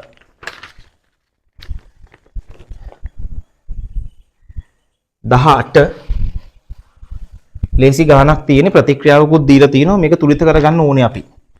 KMnO4 සාන්ද්‍ර HCl අම්ලයේ මවුල එකක් සමග ප්‍රතික්‍රියා කර නිපදවා ගන්න පුළුවන් ක්ලෝරින් වායුවේ මවුල සංඛ්‍යාව අපෙන් අහන්නේ. මම ප්‍රතික්‍රියාව මුලින්ම ලියා ගන්නම්. ප්‍රතික්‍රියාව තියෙන්නේ KMnO4 මෙයා ප්‍රතික්‍රියා කරනවා HCl එක්ක හැදෙන්නේ MnCl2 ඊළඟට KCl ඊළඟට Cl2 ඔහොමනේ තියෙන්නේ. ඒතර මම දාගත්තොත් මෙතන ඔක්සිකරණ අංක මෙතන මැංගනස්ට 4+2 8යි 8 එකක් ගියාම 7යි. ඊට පස්සේ මෙතන ක්ලෝරින්ගේ ඍණ 1 මෙතන ධන 2 ඊට පස්සේ මෙතනත් ඍණ 1 මෙතනත් ඍණ 1. ඒතර වෙනස් වෙලා නැහැ අවස්ථා දෙකේම. මම ඒකත් උනන් ලියන්න. මේ ඔක්කොම ඍණ 1කින් යන්නේ. මෙතන තමයි වෙනස් වෙලා තියෙන්නේ මෙතන බිඳුව. එහෙනම් මම තුලිත කරන්න. මෙතන 7යි 2යි කියන්නේ වෙනස මට 5ක් දාන්න පුළුවන්. මෙතන 2ක් ඉන්න මම මෙයාට 2ක් දා ගන්නවා. ඒතර මෙයාවත් 2කින් ගුණ වෙනවා. ඒතර මෙතන වෙනස ඉලෙක්ට්‍රෝන 2යි. දැන් මාරු කළ ගුණ කරමු. මෙතන 5න් මෙයාව ගුණ කරගන්න. ඒතර අන්ත දෙකත් 5න් ගුණ වෙනවා. මෙතන 5යි. මෙතන 5+2 10 වෙනවා. මෙයා 2 හින්දා එයාව මෙතනින් ගුණ කරගන්නවා. එතකොට එයාගේ අන්ත දෙකත් 2කින් ගුණ වෙනවා. මෙයා 2යි මෙයා 2යි. ඊට පස්සේ යන් සෝදිස් ක්‍රමයට.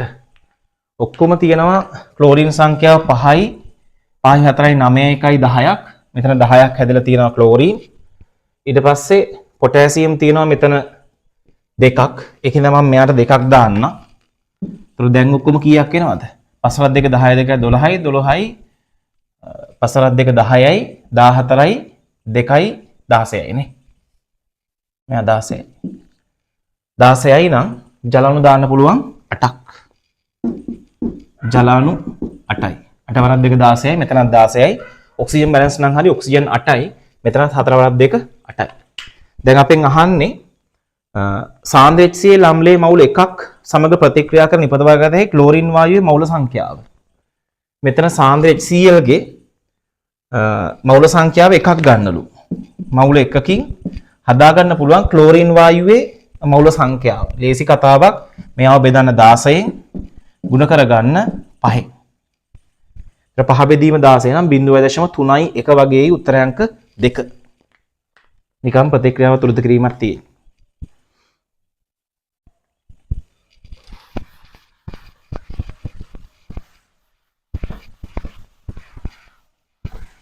ඔකේ 19 පුතේ රිපීට් වෙලා තියෙන. ඒකට උත්තරාංක 5 ගන්න.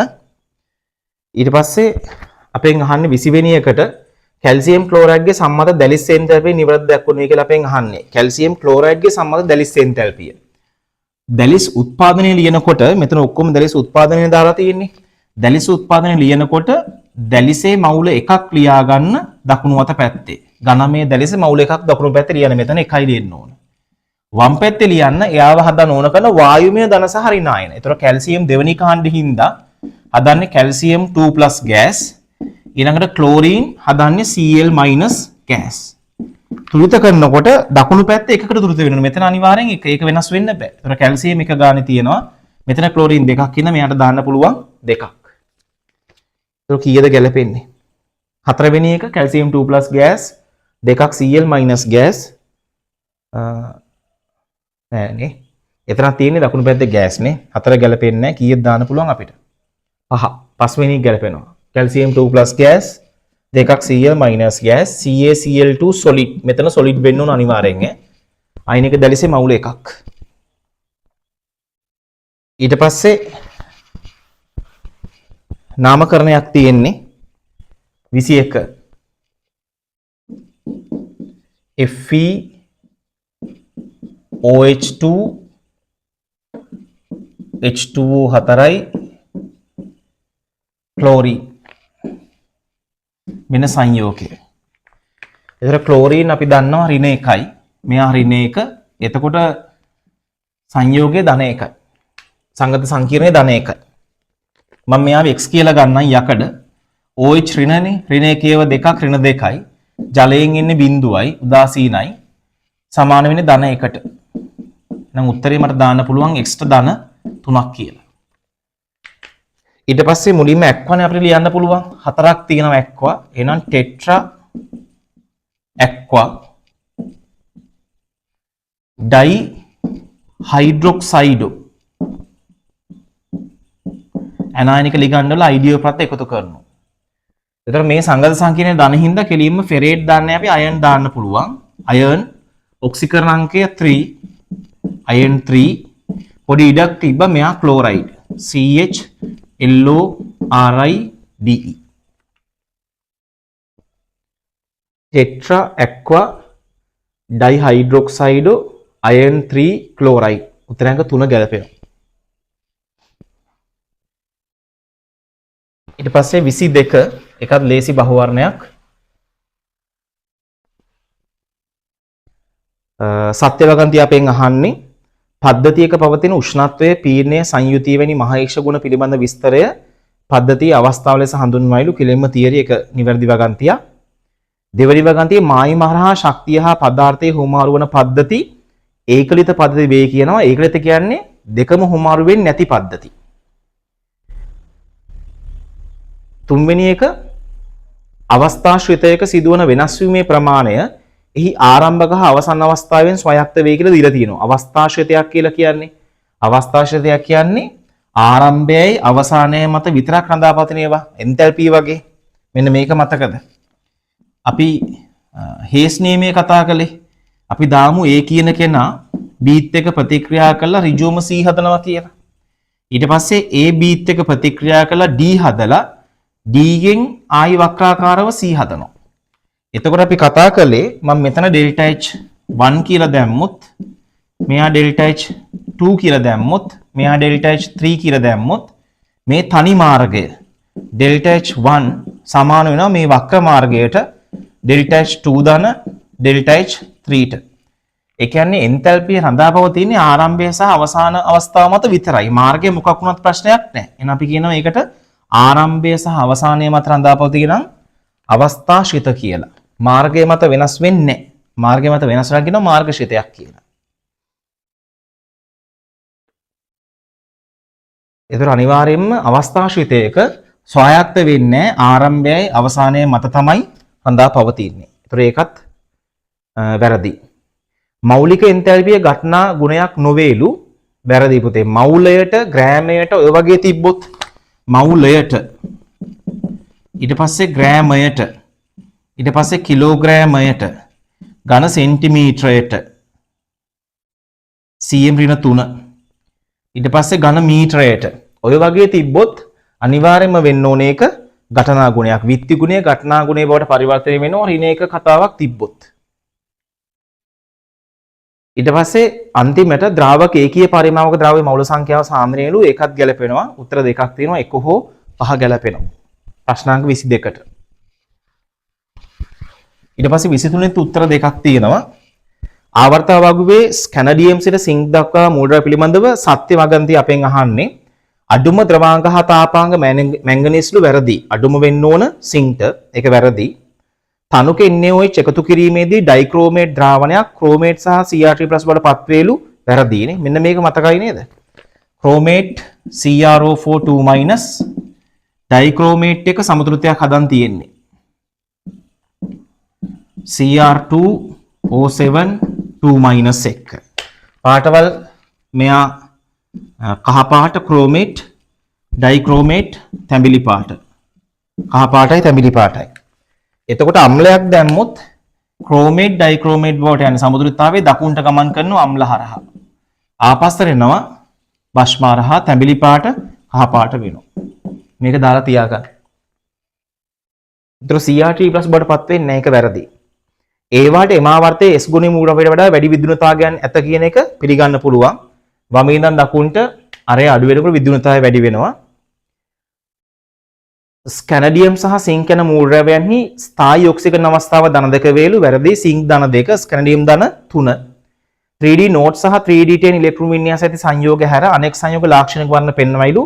ඒකත් හරි කියලා ගන්න පුළුවන්. අසම්පූර්ණ ඩී පිරිම් තියෙනවා නම් වර්ණ පෙන්눔 කරනවා ඩී ගුණයේ මූලද්‍රව්‍ය. ඒතර උත්තරාංක 3 හෝ 5 ගන්න පුළුවන් ප්‍රශ්නාංක 23ට. ඊළඟට 24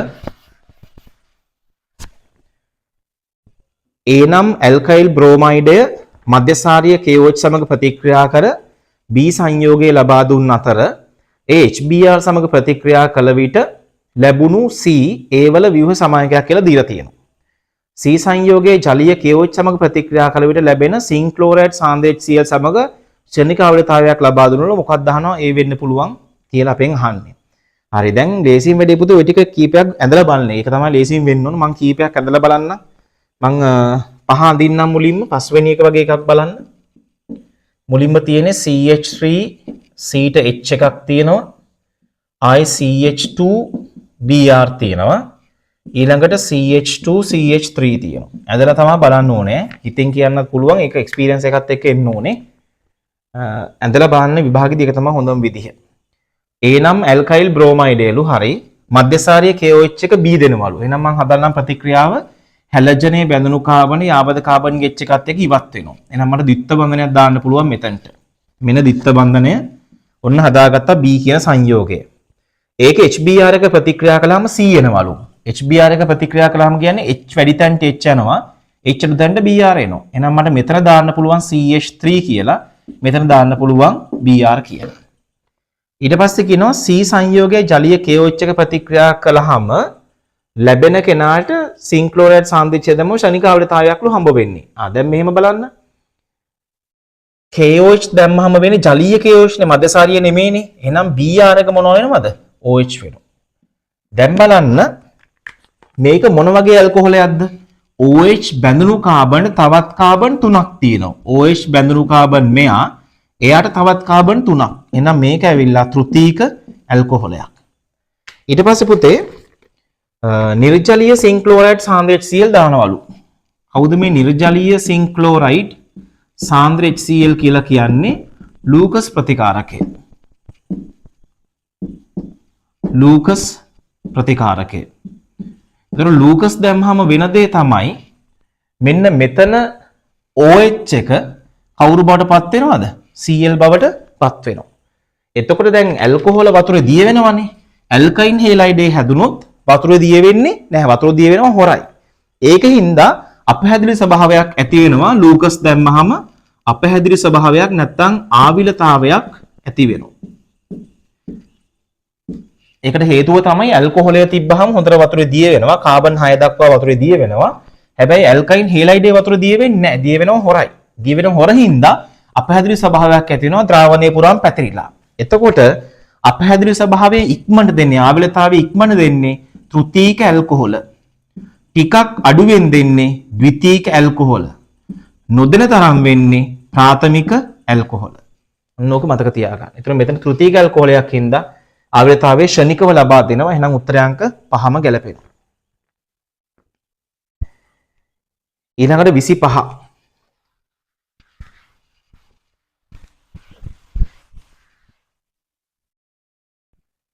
25 වෙනි එකේ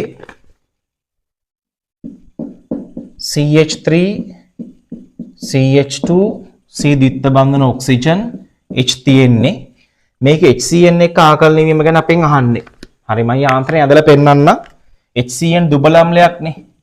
මෙයා විඝටනය වෙනවා ප්‍රත්‍යාවර්තව H+ සහ Cn- බවට. මෙයාගේ ද්‍රව දැම්මොත් අපි ඔක්සිජන්ට ඩෙල්ටා මයිනස් ඍණතාවය වැඩි හින්දා කාබන් ඩෙල්ටා ප්ලස් ඍණතාවය අඩු හින්දා. ඊට පස්සේ මේ ධන කෙනාට ධන කාබන්ට Cn- පහර දෙන්නේ. එහෙනම් Cn- වලින් ඉලෙක්ට්‍රෝන දෙන්න මෙතනට මේ කාබන්ට. එතන මේ බන්ධනය ගැලවිලා මෙහෙට යනවා.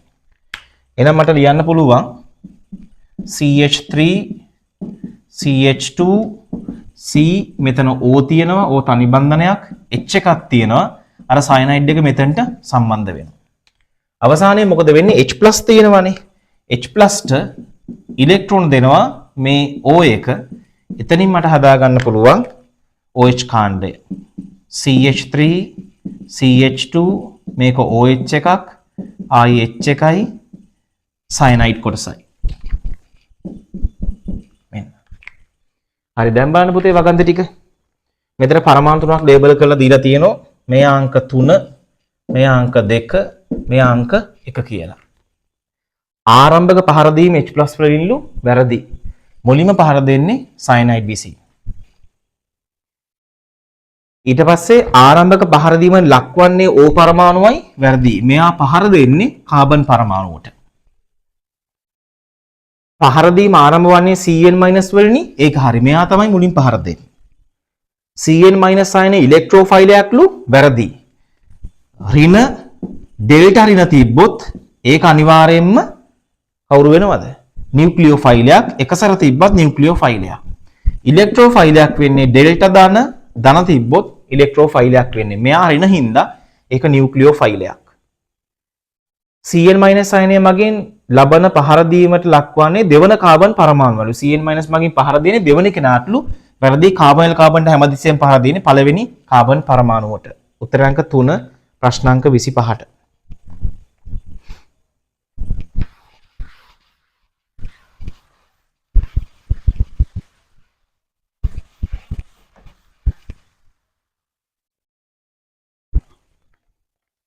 ඊළඟට 26ත් ඕගනික් එකක් තියෙන්නේ.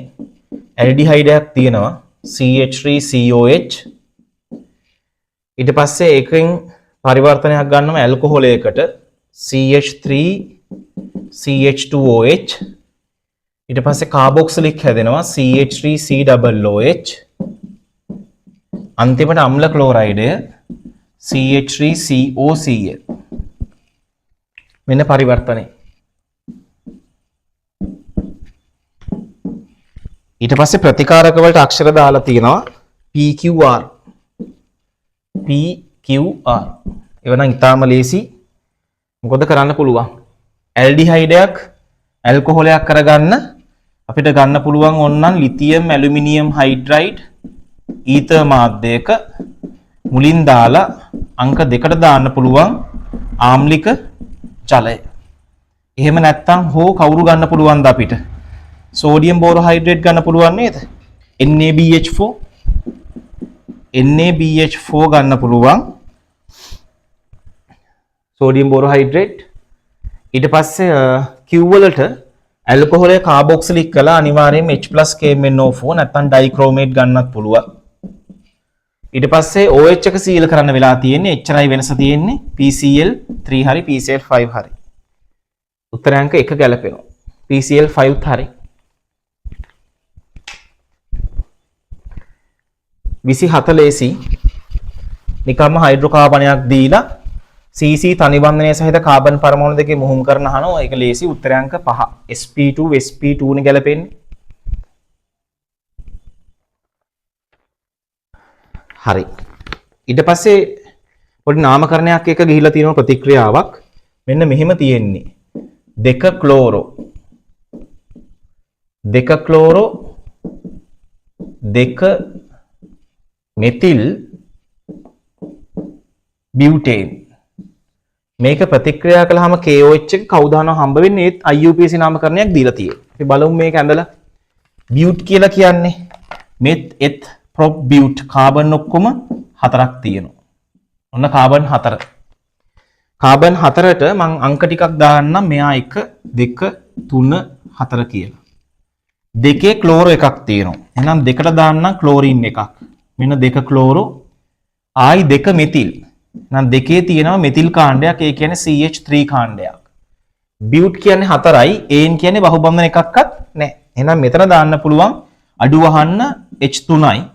ආයි මෙතන අඩු වහන්න H2යි. මෙතන 4 සම්පූර්ණයි. මෙතන H3යි. ඊට පස්සේ කියනවා මෙයා ප්‍රතික්‍රියා කරනවලු ජලීය KOH එක මධ්‍යසාරී KOH නෙමෙයි ජලීය KOH.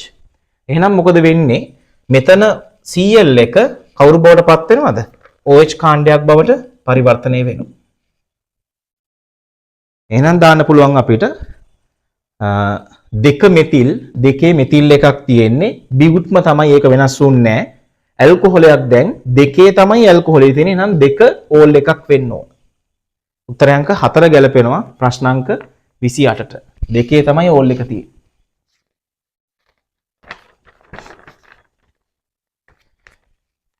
ඊට පස්සේ 29 ක්ලෝරයිඩ් ජල විච්ඡේදනය අහන්නේ. බලන්න පුතේ ඒක. NCl3 ජල විච්ඡේදනය කළ විට අම්ල හා භස්ම ප්‍රතිඵල ලෙස ලැබේ කියනවා. ඒක හරි නේද? NCl3 වලින් NCl3 ජල විච්ඡේදනය කළොත් අපිට හම්බ වුණේ NH4OH එකයි HOCl. මෙයා භස්මය මෙයා අම්ලය ගැලපෙනවා. PCl3 ජල විච්ඡේදනය කළාම අම්ල දෙක මිශ්‍රණයක් එනවලු. ඒකත් හරි නේද? අපි දැම්මොත් PCl3 ජලයත් එක්ක අපිට දාන්න පුළුවන් H3PO3 ධන HCl. නිකම්ම මතකයේ තියෙන්නේ. හිතලා කරන්න බෑ. ඔක්සිජන් අංග සමාන නම් හිතලා ගත හැකි. ක්ලෝරයිඩයත් එක්ක. SbCl3 ජල විච්ඡේදනයෙන් ඔක්සෝ කැටායනයක් සහිත ලවණයක් ලැබෙනවලු. ඒක වැරදි නේද? SbCl3 ජලයත් එක්ක ප්‍රතික්‍රියා කළාම හැදුනේ SbOCl සුදු අවක්ෂේපය ධන HCl.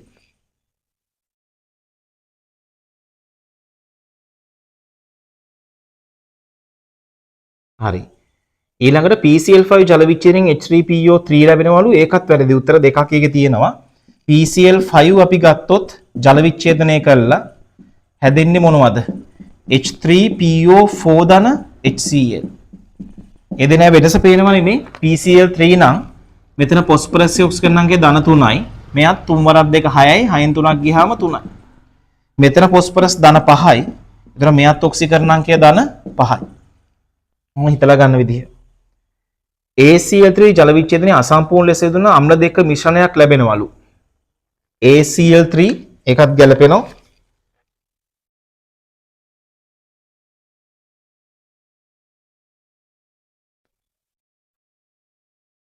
මේමනේ වෙන්නේ ACl3 වල ASCl3 අපි දැම්මොත් ජලයත් එක්ක ඒතර හැදෙන්නේ H3SO3 ධන HCl. ඉතින් උත්තරේ ගන්න පුළුවන් පුතේ උතන අසත්‍යනේ අහන්නේ 3 හෝ 4 ගන්න පුළුවන්. 3 හෝ 4 මේ දෙකම අම්ල.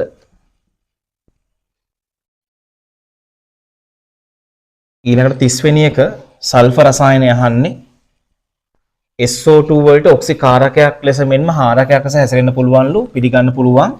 SO2 වල සල්ෆර් ධන 4නේ තියෙන 6 දක්වා යන්නත් පුළුවන්, බිඳුව දක්වා ඊට පස්සේ ඍණ 2 යන්නත් පුළුවන්. සල්ෆර් වල ස්ථායි රූපාකාර රොම්බසීය සල්ෆර් එකත් පිළිගන්න පුළුවන්. H2SO4 වලට ඔක්සිකාරක, ඔක්සිහාරක සහ විජලකාරක ගුණ පෙන්වයිලු. විජලකාරක හරි, ඔක්සිකාරක කියන්නේ හරණයනේ, ඒකත් හරි. ඔක්සිහාරක වැරදි. ඔක්සිහාරක කියන්නේ කරණය වෙන්න පුළුවන් කියන එක ධන 6 තියෙන කරණය වෙන්නේ නැහැ. උත්තරාංක 3 ගැලපෙනවා. 4 වෙනි එක H2S වලට ඔක්සිකාරක, ඔක්සිහාරක ආම්ලික ගුණ පවතී. ඒක පියවර ගන්න පුළුවන් සත්‍යයි.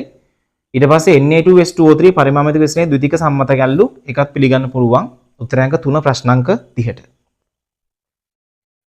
ඊළඟට 31 අපි බැලුවොත් 31 අපෙන් අහන්නේ බ්‍රෝමීන් දිර විවරණ කරන්නේ කවුද කියන එක. බ්‍රෝමීන් දිර විවරණ කරන්නේ මෙන්න මේ කට්ටිය පුතේ. දිත්ත බන්ධන තියන අය, ත්‍රිත්ත බන්ධන තියන අය. ඊට පස්සේ ඇනිලීන් එක සුදු පාට අවක්ෂේපයක් හදනවනේ. එයාවත් ගන්න පුළුවන්. ඊට පස්සේ ෆීනෝල් ගන්න පුළුවන්. එයාත් එක්කත් සුදු පාට අවක්ෂේපය හදනවා. මෙන්න මේ 4 දෙනා. බෙන්සීන් ගන්න බෑ. බෙන්සීන් බ්‍රෝමීන් දිර විවරණ කරන්නේ නැහැ. මේ 4 ලියලා තියාගන්න එකට. ඒතර ගැලපෙන උත්තරයන්ක 3 නේද? C වල තියෙන්නේ C6H5OH කියලා ෆීනෝල්නේ. මෙන්න මෙයා තමයි C6H5OH කියන්නේ ෆීනෝල්. C6H5NH2 කියන්නේ ඇනිලීන්. C6H5NH2 ඇනිලීන්. C සහ D උත්තරයන්ක 3.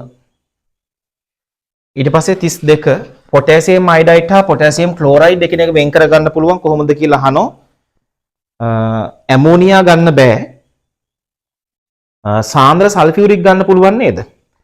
සාන්ද්‍ර සල්ෆියුරික් වල දැන් පොටෑසියම් අයඩයිඩ් ජලීය ද්‍රාවණයක් මේ එවලි හදලා ගත්තොත් ෆ්‍රෙෂ් එකක් නම් මේ කාලයක් තිබ්බ නැති එකක් නම් ඒක අවර්ණයි. එතකොට ඒකේ I- ටික I2 කරන්න පුළුවන් සාන්ද්‍ර සල්ෆියුරික් වලට. I2 හැදුණු ජලීය මාධ්‍යයේ මෙයා මොන දුඹුරු පාටද? කහ දුඹුරු පාටයි. එහෙනම් එතනින් හඳුන ගන්න පුළුවන් කහ දුඹුරු පාට හැදුනේ සල්ෆියුරික් හින්දා කියලා. සාන්ද්‍ර සල්ෆියුරික් ගැලපෙනවා. ඊට පස්සේ D lead acetate ගන්නත් පුළුවන්. ඒකට හේතුව තමයි Pb2+ තියෙනවනේ. Pb2+ එක Pbi2 හදනවා තද කහ අවක්ෂේපයක්. ක්ලෝරයිඩ් වල PbCl2 හදනවා සුදු පාට අවක්ෂේපය. 33 බලමු පුතේ අපි ක්ලෝරින් වායුව පිළිබඳව අසත්‍ය වන්නේ කියලා අපෙන් අහන්නේ. උණු සාන්ද්‍ර NaOH සමග ද්විදාංකරණය වේලු. ඒක පිළිගන්න පුළුවන්. ක්ලෝරින්ට අපි දැම්මොත් උණු සාන්ද්‍ර සෝඩියම් හයිඩ්‍රොක්සයිඩ් හැදෙන්නේ NaCl ධන NaClO3 තුලිත කරගන්න ජලය දාන්න ඕන. ඒතර ඔක්සිකරණාංක බැලුවොත් මෙතන ක්ලෝරින්ගේ බිඳුවයි මෙයාගේ ඍණ 1යි මෙයාගේ 3 වරක් 2 6 6 එකක් ගියාම 5. බිඳුව ඍණ 1 වුණොත් ඔක්සිහරණයක්, බිඳුව ධන 5 වුණොත් ඔක්සිකරණයක්. ඒතර එකම කෙනානේ ඔක්සිකරණය ඔක්සිහරණය වෙන්නේ. එහෙමනම් ද්විදාංකරණය. වැඩිපුර ඇමෝනියා සමග ප්‍රතික්‍රියා කළා N2 ලබා දේලු. ක්ලෝරින් වැඩිපුර ඇමෝනියා සමග නම් N2 ලබා දේ පිළිගන්න පුළුවන්. N2 සහ NH4Cl අපිට හම්බ වෙන්නේ.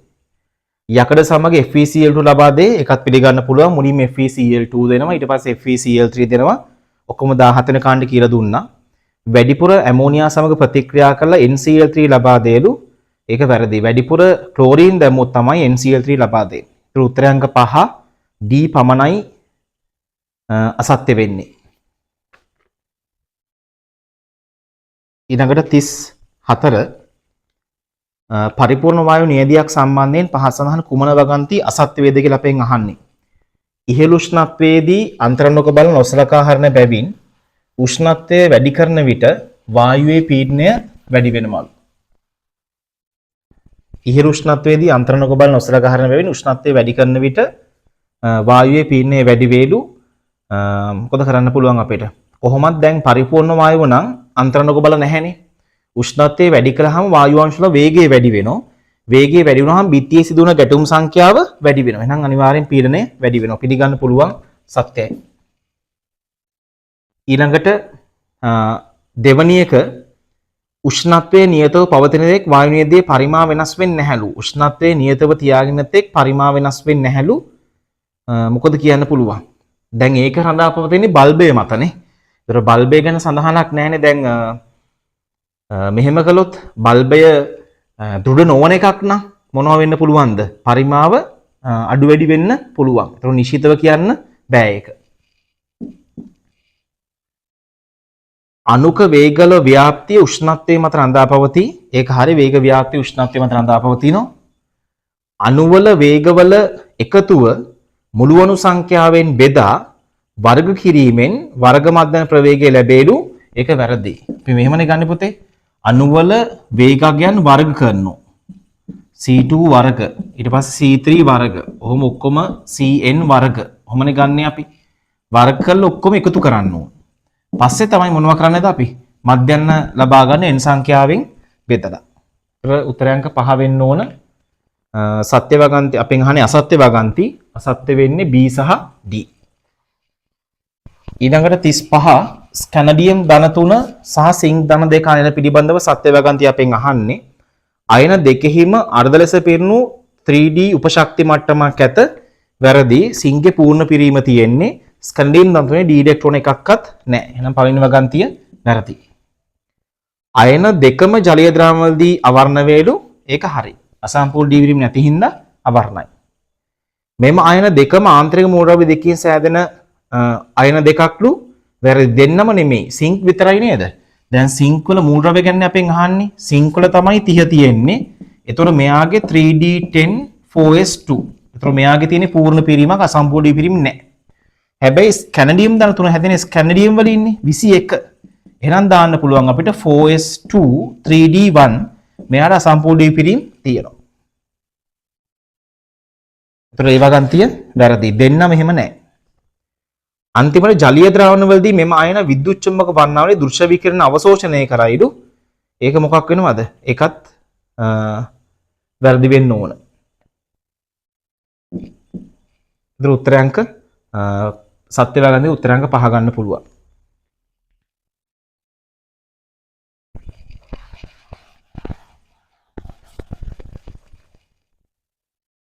ඊළඟට ආම්ලික භාෂ්මික උභයෝගිනී සහ උදාසීන ඔක්සයිඩ් කොහෙද දානවා තියෙන්නේ? Carbon dioxide ආම්ලිකයි. K2O කියන්නේ පුතේ ලෝහ ඔක්සයිඩ්නේ. ලෝහ ඔක්සයිඩ් අනිවාර්යයෙන්ම භාෂ්මික වෙන්න ඕන. පිළිගන්න පුළුවන්. ඇලුමිනියම් උභයෝගිනී, කාබන් මොනොක්සයිඩ් උදාසීනයි. පළවෙනි එක සත්‍යයි. දෙවෙනි එක SO3 ආම්ලිකයි. Na2O කියන ලෝහ ඔක්සයිඩයක් ඒක භාෂ්මිකයි. සිංක් උභයෝගිනී එක්කෙනා NO උදාසීනයි ඒකත් පිළිගන්න පුළුවන්. ඊට පස්සේ තුන්වෙනි එක Al2O3 වැරදි. ඒක උභයෝගිනීනේ ආම්ලික වෙන්නේ නැහැ. එතනින්ම අයින් කළා දාන්න පුළුවන්. ඊට පස්සේ හතරවෙනි එක D වල K2O කියන්නේ ලෝහ ඔක්සයිඩයක් ඒක භාෂ්මිකයි. එහෙනම් ඒ උත්තරෙත් අයින් කරන්න පුළුවන්. A සහ B උත්තරාංක 1. ඊට පස්සේ 37 ප්‍රතික්‍රියාවක් දාලා තියෙනවා. A වායුව ප්‍රතික්‍රියා කරනවා B වායුවත් එක්ක හැදෙන්නේ 2C වායුව ධන D වායුව. මෙන්න ප්‍රතික්‍රියාව. මේකේ සම්මත එන්තැල්පි වෙනස දීලා තියෙනවා ඍණ 300යි කියලා කිලෝජූල් මවුලයට. ඍණ 300යි කිලෝජූල් මවුලයට. අපෙන් අහන්නේ සත්‍ය වගන්තිය සම්මත ගිබ් ශක්ති විපර්යාසය ඍණ අගයක් වේ කියලා දීලා තියෙනවා. ගිබ් ශක්ති වෙනස ඍණලු. අපි බලමු පුතේ. ගිබ් ශක්ති වෙනස ගන්නකොට අපි දාන ඩෙල්ටා G නේ. ඩෙල්ටා G සමානයි ඩෙල්ටා H ඍණ T වතාවක් ඩෙල්ටා S. ඔහොම තියෙන්නේ. ඒතර සම්මත නම් මං සයි ලකුණ දාගෙන යන්නම්. ඊළඟට මෙතන එන්ට්‍රොපිය බලන්න. A සහ B ගේ වායු මවුල එකනේ තියෙන්නේ වම් අත පැත්තේ. මෙතන වායු මවුල එක ගානේ දෙකක් තියෙනවා. ඒතර මුළු වායු මවුල 2යි. මම දාන්නම් ගෑස් 2යි කියලා. ඒතර මෙතන දකුණු අත පැත්තේ ඔක්කොම ගෑස් කීයක් තියෙනවද? 2යි 1යි 3යි. එහෙනම් 3යි මවුල තියෙනවා ගෑස්. ඒතර අපි දන්නවා වමේ ඉඳන් දකුණට ප්‍රතික්‍රියාව යනකොට වායු මවුල වැඩි වෙලා. වායු මවුල වැඩි වෙනවා කියන්නේ මෙහෙම කතාවක් නේද? හිතන්න මේ වගේ බඳුනක වායු මවුල ටිකක් තියෙනවා. ඒ ප්‍රමාණයම බඳුනක වායු මවුල ගොඩක් තියෙනවා. ඒතර වායු මවුල ගොඩක් තියෙන තැන අනිවාර්යෙන් අපිලිවෙල මොකක් වෙනවද? වැඩි වෙනවා. අපිලිවෙල වැඩි කියලා කියන්නේ ඩෙල්ටා S වැඩි කියන එක.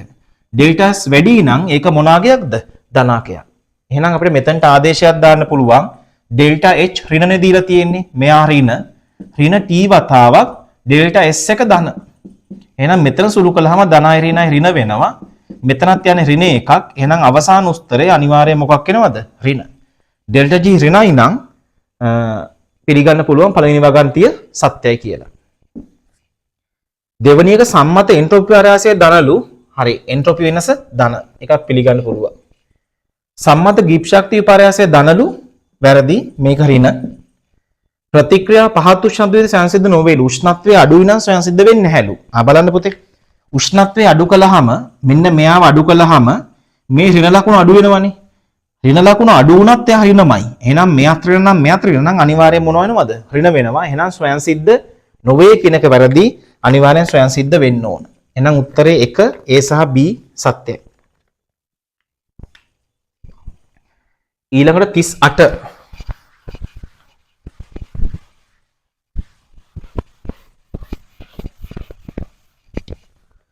38 බෙන්සීන් වලයක් තියෙනවා.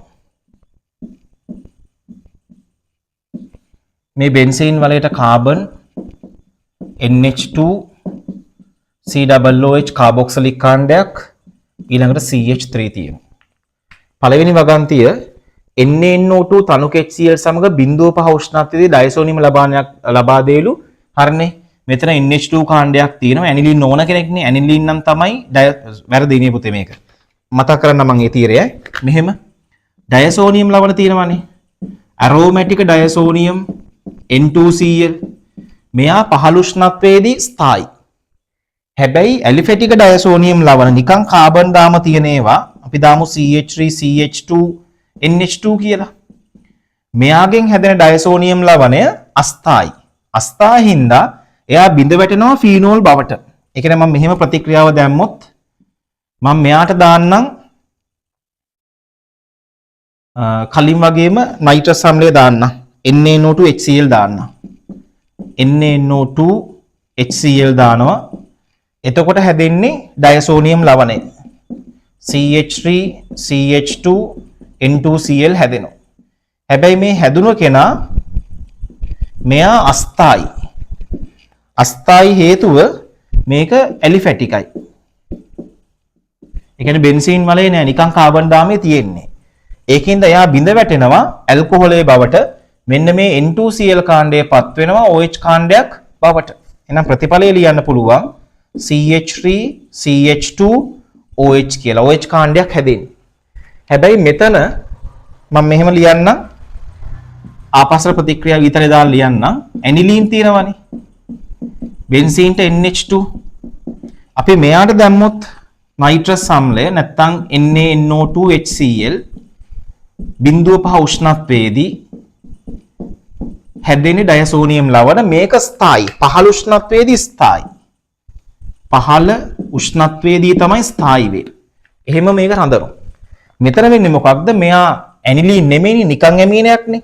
එහෙමනම් නැත්නම් ඇලිෆැටික් ඇමීනයක්නේ. ඒ කාණ්ඩේ කවුරු බඩටපත් වෙන්නේ? මෙයාපත් වෙන්නේ OH කාණ්ඩයක් බවට.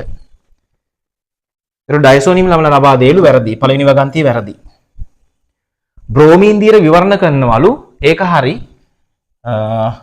ඒක ගන්න බෑ අපිටනේ. බ්‍රෝමීන් දියර විවරණ කරන්න නම් තියෙනවා ද්විත්ත බන්ධන, ත්‍රිත්ත බන්ධන, ඊට පස්සේ ඇනිලීන් කෑල්ලක්, බෙන්සීන්ට ඍජු NH2 එකක්, ඊට පස්සේ ෆීනෝල් එකක්. මෙන්න මෙහෙම තියෙන්න ඕනේ. දැන් මෙතන NH2 තියෙන ඍජු බෙන්සීන්ට නෙමෙයිනේ. එහෙනම් ඇනිලීන් නෙමෙයි මෙයා. එහෙනම් ඒකත් වැරදි. එකත් අතාරින්න. NaOH එකතු කළාම වායුවක් නිදහස් වෙනවලු. වැරදිනේ. සෝඩියම් දැම්මම නම් කාබොක්සිලික් වලින් H2 පිට වෙනවා. එහෙම නැත්නම් සෝඩියම් කාබනේට් දැම්මොත් CO2 පිට වෙනවා. සෝඩියම් බයිකාබනේට් ඒක දැම්මොත් CO2 පිට වෙනවා. ඒතර NaOH දැම්මයි කියලා ජලය හැදෙන්නේ CO2 හරි H2 හරි පිට වෙන්නේ නැහැ. අන්තිම එක සෝඩියම් බයිකාබනේට් දැම්මම වායුවක් නිදහස් වෙලු. පිළිගන්න පුළුවන්. කවුරු පිට වෙනවද?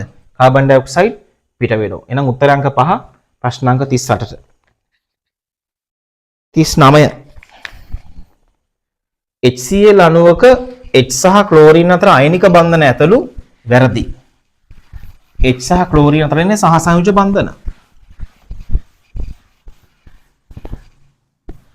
මෙහෙම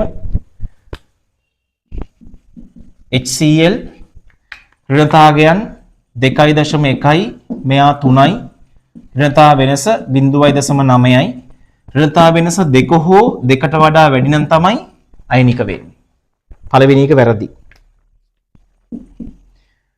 දෙවෙනි එක බන්ධනයට සහභාගී වෙන පරමාණු වල විද්‍යුත් ඍණතාව වෙනස අනුව බන්ධන වල ද්‍රව්‍යතාවය පිළිබඳව ප්‍රකාශ කළ හැකලු හරියටම හරි ඍණතාවය වැඩි කෙනාට මෙන්න මේ වගේ කෙනෙක්ට ර්ණතාවය වැඩි නම් අපිට යාර ඩෙල්ටා මයිනස් දාන්න පුළුවන්, අඩු කෙනාට දාන්න පුළුවන් ඩෙල්ටා ප්ලස්. ප්‍රකාශය නිවැරදි. අයනික සංයෝගයක ඇනායන වල ද්‍රවණශීලතාවයේ වැඩිවීම නිසා අයනික බන්ධනයේ සහසංයෝජ ලක්ෂණ වැඩි වේලු. ඒක පිළිගන්න පුළුවන්. ද්‍රවණශීලතාවයේ වැඩි නම් විකෘති වීම වැඩි. විකෘති වීම වැඩි වෙනකොට අනිවාර්යයෙන් වැඩි වෙන්නේ සහසංයෝජ ලක්ෂණ. සත්‍යයි. අන්තිමට අයනික සංයෝගවල කැටායන වල ද්‍රවීකරණ බලය වැඩි වෙන විට අයනික ලක්ෂණ වැඩි වේලු. වැරදි. ද්‍රවීකරණ බලය වැඩි වෙනකොට පොතේ වැඩි වෙන්නේ සහසංයෝජ ලක්ෂණ, අයනික ලක්ෂණ නෙමෙයි. එහෙනම් උත්තරය අංක 2 ගැලපෙනවා. B සහ C සත්‍යයි. 40 වෙනි එක විද්‍යුත් චුම්බක තරංග සම්බන්ධව සත්‍ය වගන්ති අපෙන් අහන්නේ. විද්‍යුත් චුම්බක තරංගය යනු ශක්තිය සම්ප්‍රේෂණ ආකාරයක්ලු පිළිගන්න පුළුවන් සත්‍යයි. දෘශ්‍ය ආලෝකයේ විද්‍යුත් චුම්බක තරංග විශේෂයක් ඒකත් පිළිගන්න පුළුවන්. විද්‍යුත් චුම්බක තරංගයක තරංග ආයාමයේ සංඛ්‍යාතර අනුලෝම සමානුපාතික වේ. වැරදි. ප්‍රතිලෝම වනේ. V සමානයි F ලැම්ඩා නේ දාන්නේ. එහෙනම් මම මෙතන F උක්ත කරොත් F සමානයි V බෙදීම ලැම්ඩා. V නියත නම් ආලෝකයේ ප්‍රවේගය ප්‍රතිලෝම තියෙන්නේ V වැඩි වෙනකොට F වැඩි වෙනකොට ලැම්ඩා අඩු වෙනවා V නියත නම්. ඒක වැරදි. අන්තිම එක විද්‍යුත් චුම්බක තරංගයක සංඛ්‍යාතයේ වැඩි නම් ශක්තිය අඩු වේලු. වැරදි. E සමානයි HF නේ. H කියන්නේ ප්ලාන්ක් නියතය. උත්තර කියන්නේ සංඛ්‍යාතයේ වැඩි නම්. සංඛ්‍යාතයේ වැඩි නම් ශක්තියත් අනිවාර්යයෙන්ම වැඩි වෙනවා. එහෙනම් උත්තරය අංක 2 ගන්න 1 ගන්න පුළුවන් නේ. A සහ B සත්‍යයි. උත්තරය අංක 1.40ට. ඊළඟට 41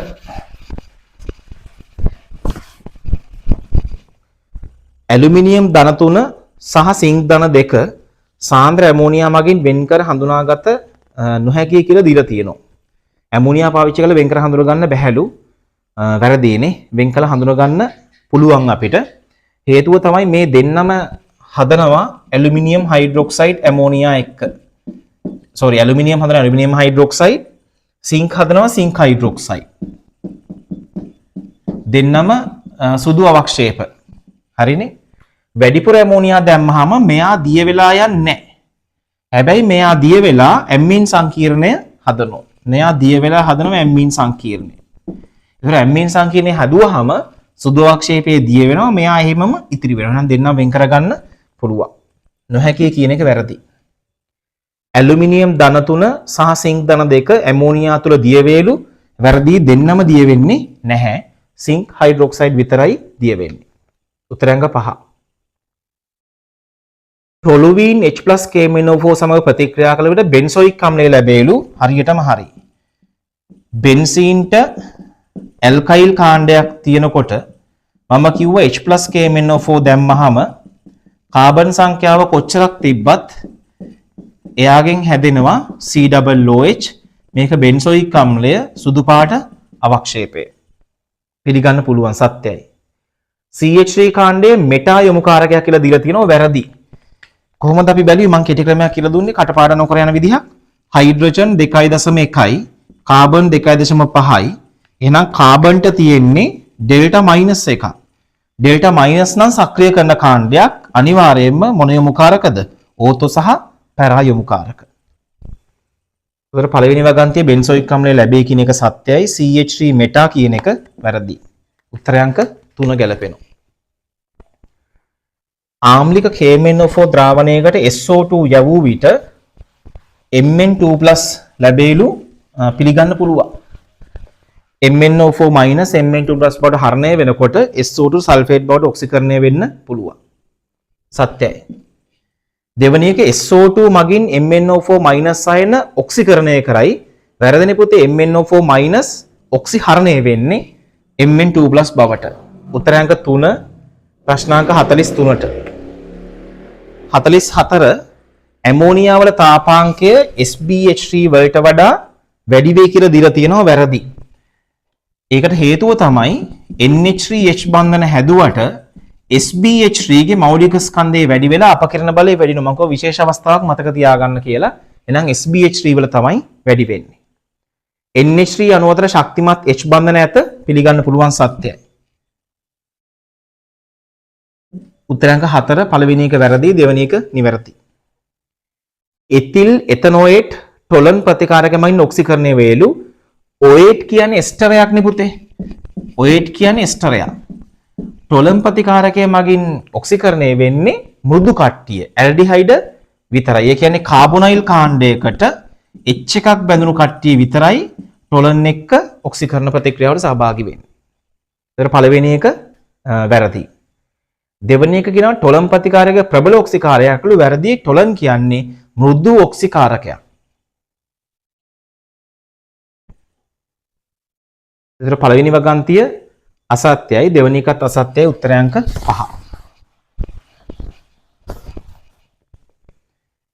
ඊළඟට දෙන ලද තත්ත්ව යටතේදී ප්‍රබල අම්ල භස්ම උදාසීනීකරණ එන්තැල්පිය නියත වේලු. වැරදි නේද? සම්මත තත්ත්වයට තමයි නියත වෙන්නේ. ඍණ 57 කිලෝජූල් මොලට සම්මත තත්ත්වයටදී දෙන ලද තත්ත්වයටදී නෙමෙයි. සම්මත තත්ත්ව වෙන්න ඕන. දෙවනි වගන්තිය H+ ධන OH- ජලයේ ප්‍රතික්‍රියාවේ එන්තැල්පි විපර්යාසය ඍණ 57 කිලෝජූල් මොලට වේලු. ඒක හරි. උත්තරාංක 4. 47 Fe3+ ආම්ලික Ki සමග මිශ්‍ර කර ඒට වැඩිපුර Na2S2 එකතු වීමේදී පද්ධතිය අවර්ණ වේ කියලා දීලා තියෙනවා. බලමු අපි. Fe3+ ප්‍රතික්‍රියා කරනවා Ki එක්ක. Ki වල තියෙන I- නේ. එතකොට වෙන්නේ Fe3+ එක Fe2+ වෙනවා. I- එක I2 වෙනවා. ඒතර පාට දාන්න පුළුවන් මෙතන Fe2+ හින්දා ජලීය ද්‍රාවණයේ කොළ පාට වෙනවා කියලා. ඊට පස්සේ මෙතන අයඩින් ටික මොකද වෙන්නේ? I2 ප්‍රතික්‍රියා කරනවා Na2S2O3 එක්ක. ඊතර හැදෙන්නේ NaI ධන Na2S4O6. හැබැයි මෙතන Fe2+ තියෙන හින්දා වර්ණ වෙන්නේ නැහැ. ප්‍රකාශය වැරදි. වැඩිපුර Na2S2O3 ඇති විට Fe3+ අවර්ණ සංකීර්ණයක් සාදයිලු. එහෙම එකක් හදන්නේ නැහැ. Na2S2O3 එක්ක අයඩින් තමයි ප්‍රතික්‍රියා කරන්නේ. උත්තරාංක 5. ඊළඟට 48 අම්ල ක්ලෝරයිඩ් වල නියුක්ලියෝෆිලික ආදේශ ප්‍රතික්‍රියාකාරීත්වය කාබොක්සිලික් අම්ල වලට සාපේක්ෂව වැඩිලු. අම්ල ක්ලෝරයිඩේ වැඩිලු කාබොක්සිලික් වලට සාපේක්ෂව. ප්‍රකාශය නිවැරදි. මම පැහැදිලි කරන්නම් පුතේ. අම්ල ක්ලෝරයිඩ් වල මෙන්න මෙහෙමනේ තියෙන්නේ CH3COCl. ඊට පස්සේ කාබොක්සිලික් අම්ල වල CH3COOH. මෙතන ඔක්සිජන් ඉලෙක්ට්‍රෝන අදිනවා, ක්ලෝරින් ඉලෙක්ට්‍රෝන අදිනවා, කාබන්ට එනවා ඩෙල්ටා ප්ලස් එක.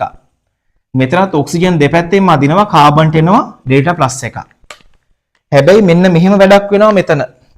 කාබොක්සිලික් අම්ලය මොකද වෙන්නේ? මේ එකසර යුගලය පාවිච්චි කරලා හදා ගන්නවා සම්ප්‍රයුක්ත ව්‍යුහ. ඒතර මට අඳින්න පුළුවන් CH3 මෙයා O-, මෙතන ද්විත්ව බන්ධන H. මෙයාට එහෙම සම්ප්‍රයුක්තව හදන්න බෑ. ඒතර මෙයා සම්ප්‍රයුක්තව හැදුවාම ධනාරෝපණය අඩු වෙනවා. ධනාරෝපණය බෙදලා දෙනවනේ. ඒතර ධනාරෝපණය අඩු වෙනවා. හැබැයි මෙතන ඩෙල්ටා ධන එක හැමම තියෙනවා. ඒතර ධන එක තියෙනවා නම් අපි හිතමු X කියලා නියුක්ලියෝෆයිලයක් තියෙනවා කියලා. එයා එතනට ආකර්ෂණය වෙන තරම මෙයාට සාපේක්ෂව මොනවා වෙනවද? වැඩි වෙනවා. මෙතන සාපේක්ෂව වැඩි ධන ගතිය වැඩි හින්දා ධන ගතිය හැමම තියෙනවා. මෙතන ධන ගතිය අඩු වෙනවා සම්ප්‍රයුක්ත ව්‍යුහ හදන හින්දා. එහෙනම් නියුක්ලියෝෆිලික ආකර්ෂණය නැත්නම් ලැබියා වැඩි වෙන්නේ අම්ල ක්ලෝරයිඩ් වල. පළවෙනි වගන්තිය සත්‍යයි. ඊට පස්සේ දෙවෙනි එක සංයෝග දෙකෙහිම කාබොනයිල් කාණ්ඩයක් අඩංගු වේ. ඒක හරි. මෙතනත් කාබොනයිල් තියෙනවා, මෙතනත් කාබොනයිල් තියෙනවා. ඒතර උත්තරාංක 2 මේකට හේතුව තමයි කාබොක්සිලික් අම්ල සම්ප්‍රයුක්තව හදන හින්දා ධනාරෝපණය සැලකිතු තරම් ලෙස අඩු වෙනවා. මෙයාගේ හැම වෙන්නේ නැහැ. ඒව දාලා තියාගන්න ඕනේ. පොඩි විවරණයක් හදන්න මේ කියන ඒවා දාලා නෝට් එකක් ඔයගලන්ගේ වචන වලින් හදන්න ඕන. ඊටාම කෙටියෙන් පොඩි ඩිස්කෂන් එකක් දාන්න ඕන. 49 BiCl3 ජලීය ද්‍රාවණයකට වැඩිපුර ජලය එකතු කරන විට කිසිදු වෙනසක් නොවේලු. වැරදි.